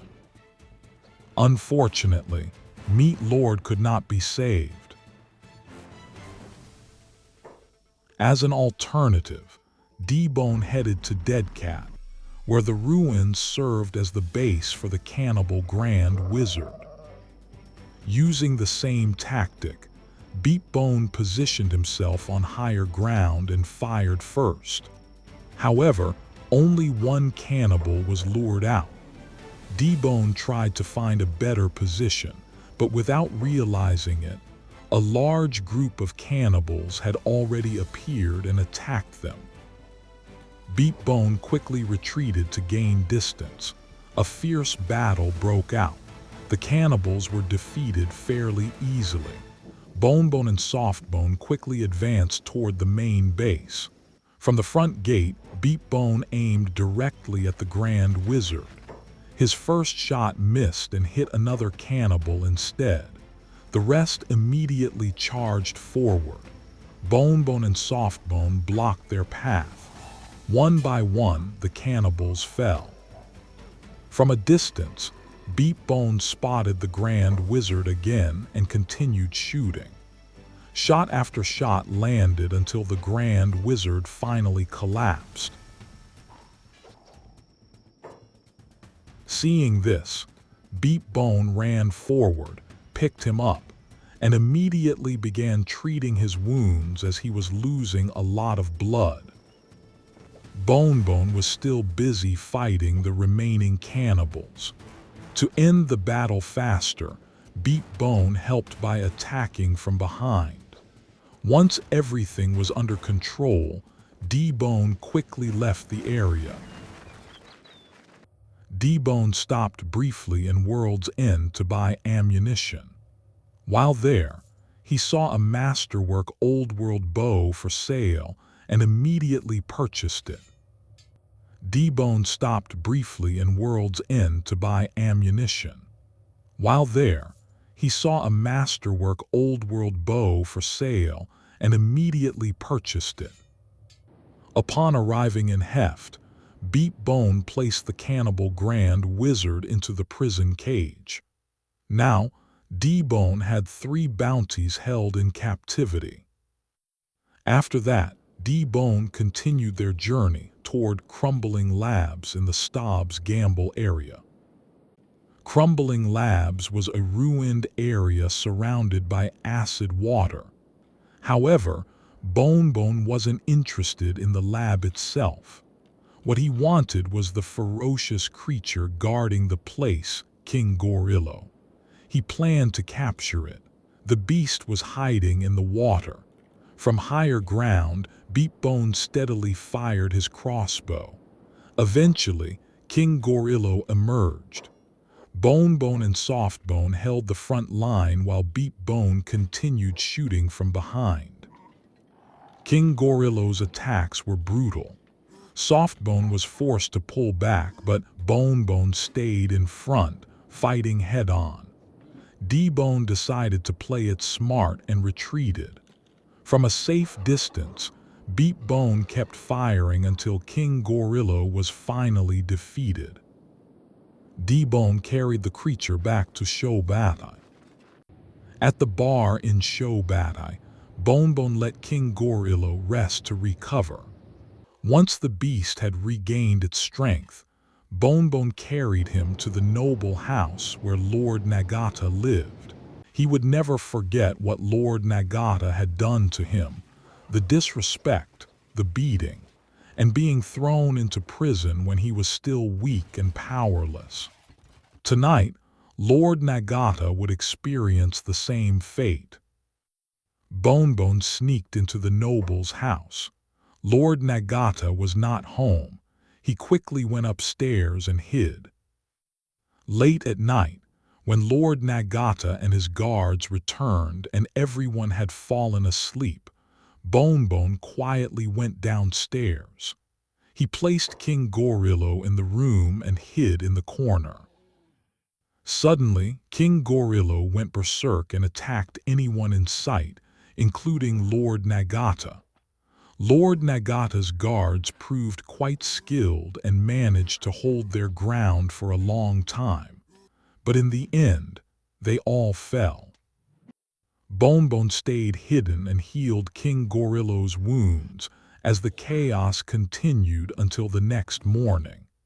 Satisfied with Lord Nagata's suffering, Bonebone slipped out of the house. Back at the bar, Bonebone rejoined Beepbone and Softbone. He told them what he had just done. Beepbone then shared some information. There was a ferocious white gorillo in the city of Morn. dbone decided to head there. Morn was an old, abandoned mining town. Most of the buildings lay in ruins, with only a few still standing. In the center of the town stood an abandoned HQ building. According to the locals, it had been deliberately locked and forbidden to enter because a great white gorillo was kept inside. Bonebone picked the lock and went in. He made his way up, and there it was, the great white gorillo. It attacked immediately. Bonebone and Softbone fought it from the front, while Beepbone attacked from a distance. Not long after, one of the town guards arrived to help. The battle soon ended. They quickly treated the gorillo to keep it alive. Bonebone had his own plans for the creature.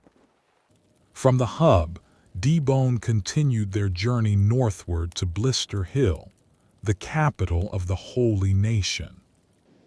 While carrying the great white gorillo, they approached the city and stopped behind its walls to prepare their plan. Beepbone and Softbone waited there while Bonebone sneaked into the city alone. Slowly and carefully, he made his way deeper inside until he reached the building where Holy Lord Phoenix resided. The situation inside seemed calm. Holy Lord Phoenix and several guards were asleep. Quietly, Bonebone placed the great white gorillo down and hid in the corner. But the gorillo was still unconscious. Not long after, one of the guards approached and lifted the beast. On reflex, Bonebone moved in and knocked the guard out. Unfortunately, the other guards noticed, and chaos immediately erupted. Bonebone quickly ran to escape. Some Holy Nation soldiers continued chasing him, but Bonebone managed to disappear into the darkness of the night. Not willing to give up, dbone sneaked back into the city. The situation in Blister Hill had turned into complete chaos. The great white gorilla had regained consciousness and was rampaging through the city, though not in the location Bonebone had originally hoped for. He wanted the monster to cause havoc inside Holy Lord Phoenix's headquarters. It was difficult to break through the Holy Nation's defenses.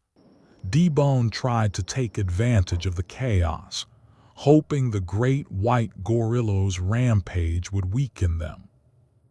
They attempted to enter the headquarters again, but Holy Lord Phoenix was nowhere to be seen. Not wanting to get trapped inside, they quickly fled. They joined the fight alongside the great white gorilla. However, even the powerful beast was struggling against the sheer number of Holy Nation soldiers. It was time to retreat. dbone ran out of Blister Hill. The remaining soldiers who chased them were defeated. Feeling that the great white gorilla was still not strong enough to face the Holy Nation's forces, dbone decided to search for an even more powerful beast. Word had it that in the Southern Hive territory within Royal Valley, there lived a ferocious creature known as King. Royal Valley was no easy area for dbone. They were attacked multiple times by patrolling drone guards.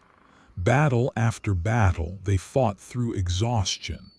Even while resting, they were ambushed. Every step they took brought more Southern Hive soldiers.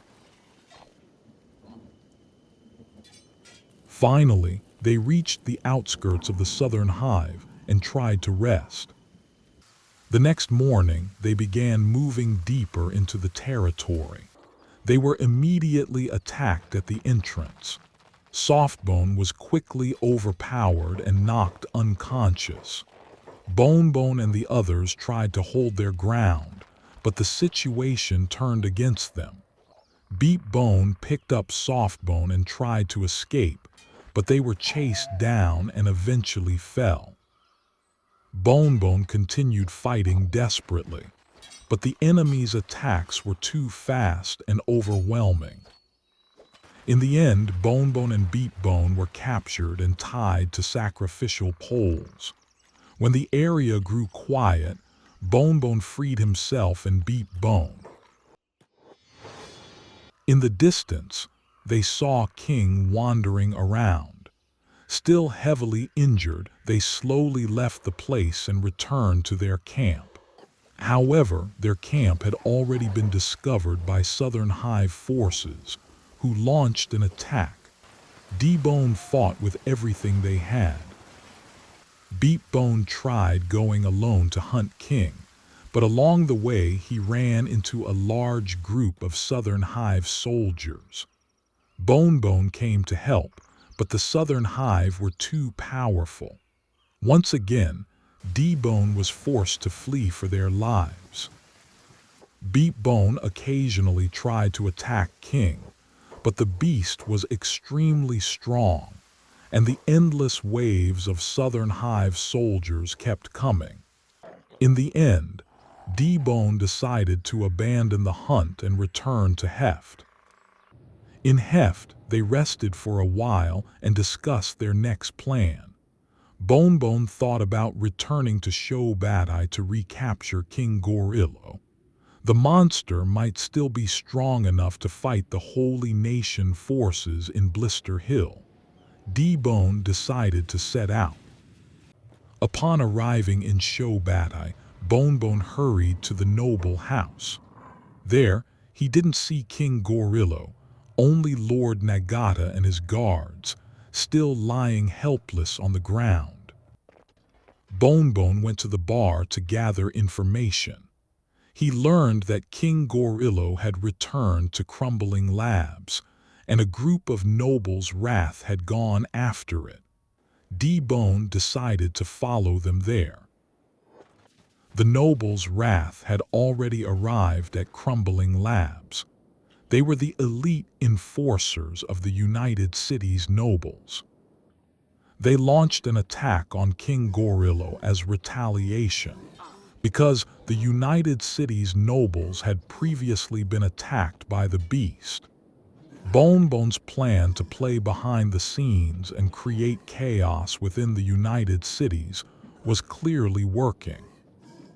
The elite soldiers proved strong enough to subdue King Gorillo. Once the nobles' wrath forces left, it was Bonebone's turn.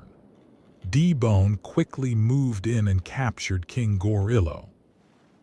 They set off toward Holy Nation territory. They rested King Gorillo first in the hub. Instead of heading to Blister Hill, dbone decided to bring the beast to Stack, the same city where Bonebone had once been humiliated and toyed with by the Holy Nation forces. Bonebone entered the city alone, sneaking through the darkness of the night. He made his way into the police station. Inside, he saw High Inquisitor Sita sleeping soundly. He was the leader of Stack. Bonebone quietly placed King Gorillo down and hid. The beast soon woke up and began attacking. Sita joined the fight. He was knocked unconscious several times but bravely got back up and continued fighting. Eventually, Sita remained unconscious for a long time. Bonebone picked him up, and together with Softbone and Beepbone, they carried him to hang. Even though High Inquisitor Sita had a high bounty, Bonebone didn't take him to the police station. Instead, he sneaked into the noble house. That night, while Lord Yoshinaga and his guards were fast asleep, Bonebone stealthily knocked them out one by one and took their weapons. He then placed Sita on the floor and hid. A fierce battle broke out.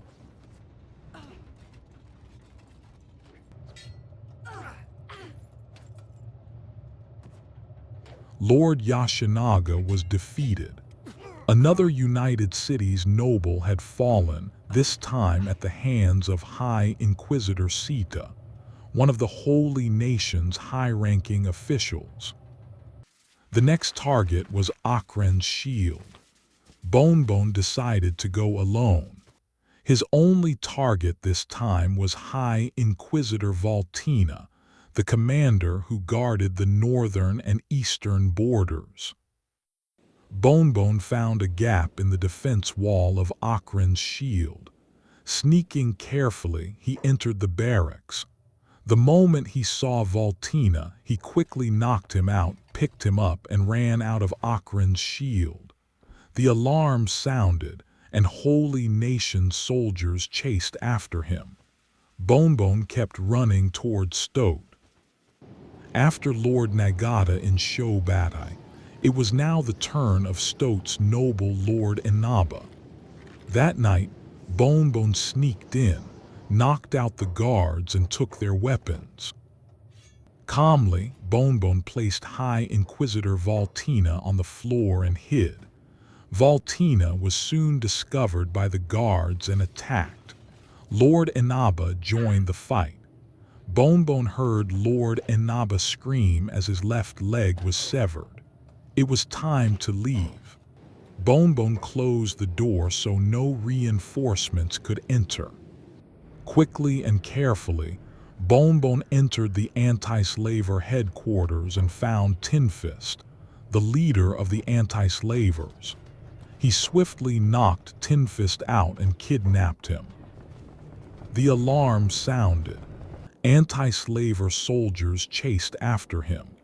Bonebone kept running. Even though he was attacked, Bonebone and Softbone chose not to fight back. They didn't want to worsen dbone's reputation in the eyes of the anti-slavers. dbone safely arrived in Heft and immediately placed Tin Fist inside the prison cage. Their next target was the Bugmaster, one of the most wanted bounties with a very high reward. When they reached Watcher's Rim, an area close to the Bugmaster's territory, dbone spotted a camp belonging to mercenaries. Bonebone thought it wouldn't hurt to recruit them to help break through the Bugmaster's defenses. Elsewhere, dbone also encountered a group of bounty hunters at another camp.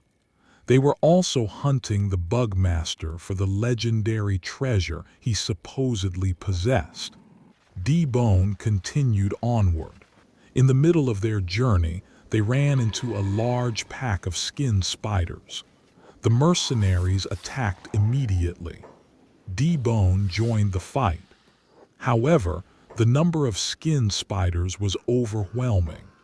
All the mercenaries and Beepbone were knocked down, leaving only Bonebone and Softbone to fight desperately. When Beepbone regained consciousness, he quickly ran toward the unconscious skin spiders and pulled out their teeth to make sure they wouldn't wake up. Bonebone could no longer withstand the endless attacks and eventually fell. Beepbone lured the remaining skin spiders toward the surviving mercenaries, then quickly picked up Bonebone and fled the area. At one point, a group of goats also clashed with the skin spiders. Beepbone supported from behind. Their guerrilla tactics helped reduce the number of skin spiders in the area. As they got closer to the throne of the Bugmaster, dbone saw a group of bounty hunters launching an assault. dbone immediately joined them. Although their goals were different, they were currently fighting the same enemy, the skin spiders. Bonebone pulled out the teeth of fallen skin spiders to ensure they stayed down. The bounty hunters pushed inside, while Bonebone and Softbone guarded the outside and Beepbone provided cover fire with his crossbow. Suddenly, someone charged at dbone with great speed. As they tried to retreat, another group of skin spiders appeared from behind. Forced to move, dbone fought their way upward. More skin spiders kept coming. dbone broke through downward to avoid being trapped. Luckily, most of the spiders were distracted fighting the bounty hunters. Only a few continued chasing dbone, along with the Bugmaster himself. With only the Bugmaster left, dbone engaged him directly.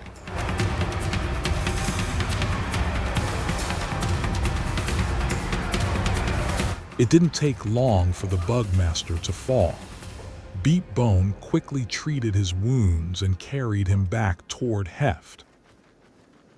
dbone rested for a while at the bounty hunters' camp. Before heading to Heft, they stopped by Black Desert City to buy several cyber limbs. In Heft, Bonebone immediately placed the Bugmaster inside the prison cage. dbone's number of captives had increased once again. They stored the cyber limbs they had bought in Black Desert City and built a peeler machine in the corner of the room. The bounties they had captured still felt insufficient. dbone built another additional prison cage. Using the same strategy as before, dbone now brought King Gorillo to the headquarters in Blister Hill. A fierce battle broke out. A large number of Holy Nation soldiers surrounded and attacked King Gorillo. Lord Phoenix stood at the back, shielded by his troops. The first raid took many lives from the Holy Nation forces, but King Gorillo was eventually subdued, and Lord Phoenix survived. dbone refused to give up. They took King Gorillo back to the hub to recover before launching the second raid. This time, the Holy Nation's numbers were slightly reduced. King Gorillo launched attack after attack. Bonebone had closed the headquarters door, hoping to prevent reinforcements from entering. However, the closed door raised suspicion and the outside guards opened it. More soldiers poured in. Lord Phoenix, though injured, continued fighting. In the end, King Gorillo was defeated once again. Bonebone took King Gorillo away to recover. The third raid was their final hope. It had to succeed. Although many Holy Nation soldiers had fallen, more kept coming. The fallen slowly got back up and rejoined the fight. Once again, King Gorillo was defeated and Lord Phoenix survived. Running out of patience, Bonebone emerged from hiding and tried to attack Lord Phoenix directly, but the guards were faster. Before he could strike, they blocked him. Lord Phoenix escaped. Fortunately, the Holy Nation forces were already weakened, so Bonebone easily defeated the remaining guards. He immediately chased after Lord Phoenix. 2 personal guards came to help. With one final swing, Bonebone brought Lord Phoenix to the ground. He quickly captured him and ran out. Beepbone provided cover fire from a distance to slow down the chasing Holy Nation soldiers. However, there were too many of them. Not wanting to take unnecessary risks, dbone fled. Ahead, another patrol group of Holy Nation soldiers joined the chase. Beepbone tried his best to distract them from Bonebone. Luckily, they ran into a pack of wild Bonedogs fighting another group of Holy Nation soldiers. dbone quickly lured their pursuers into the ongoing battle. Many were distracted, but some continued chasing. Bonebone managed to escape the Holy Nation pursuit thanks to Beepbone's efforts. But now a group of bandits was after them. It was Softbone's turn to distract them. Ahead was a rebel base. Bonebone ran toward it and entered. The rebels inside immediately attacked the bandits. Together with them, Bonebone and Softbone fought back. Beepbone eventually arrived and joined the fight.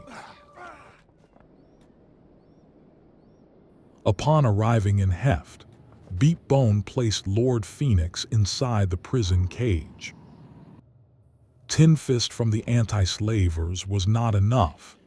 Bonebone returned to Spring to kidnap Yeager, another member of the anti-slavers.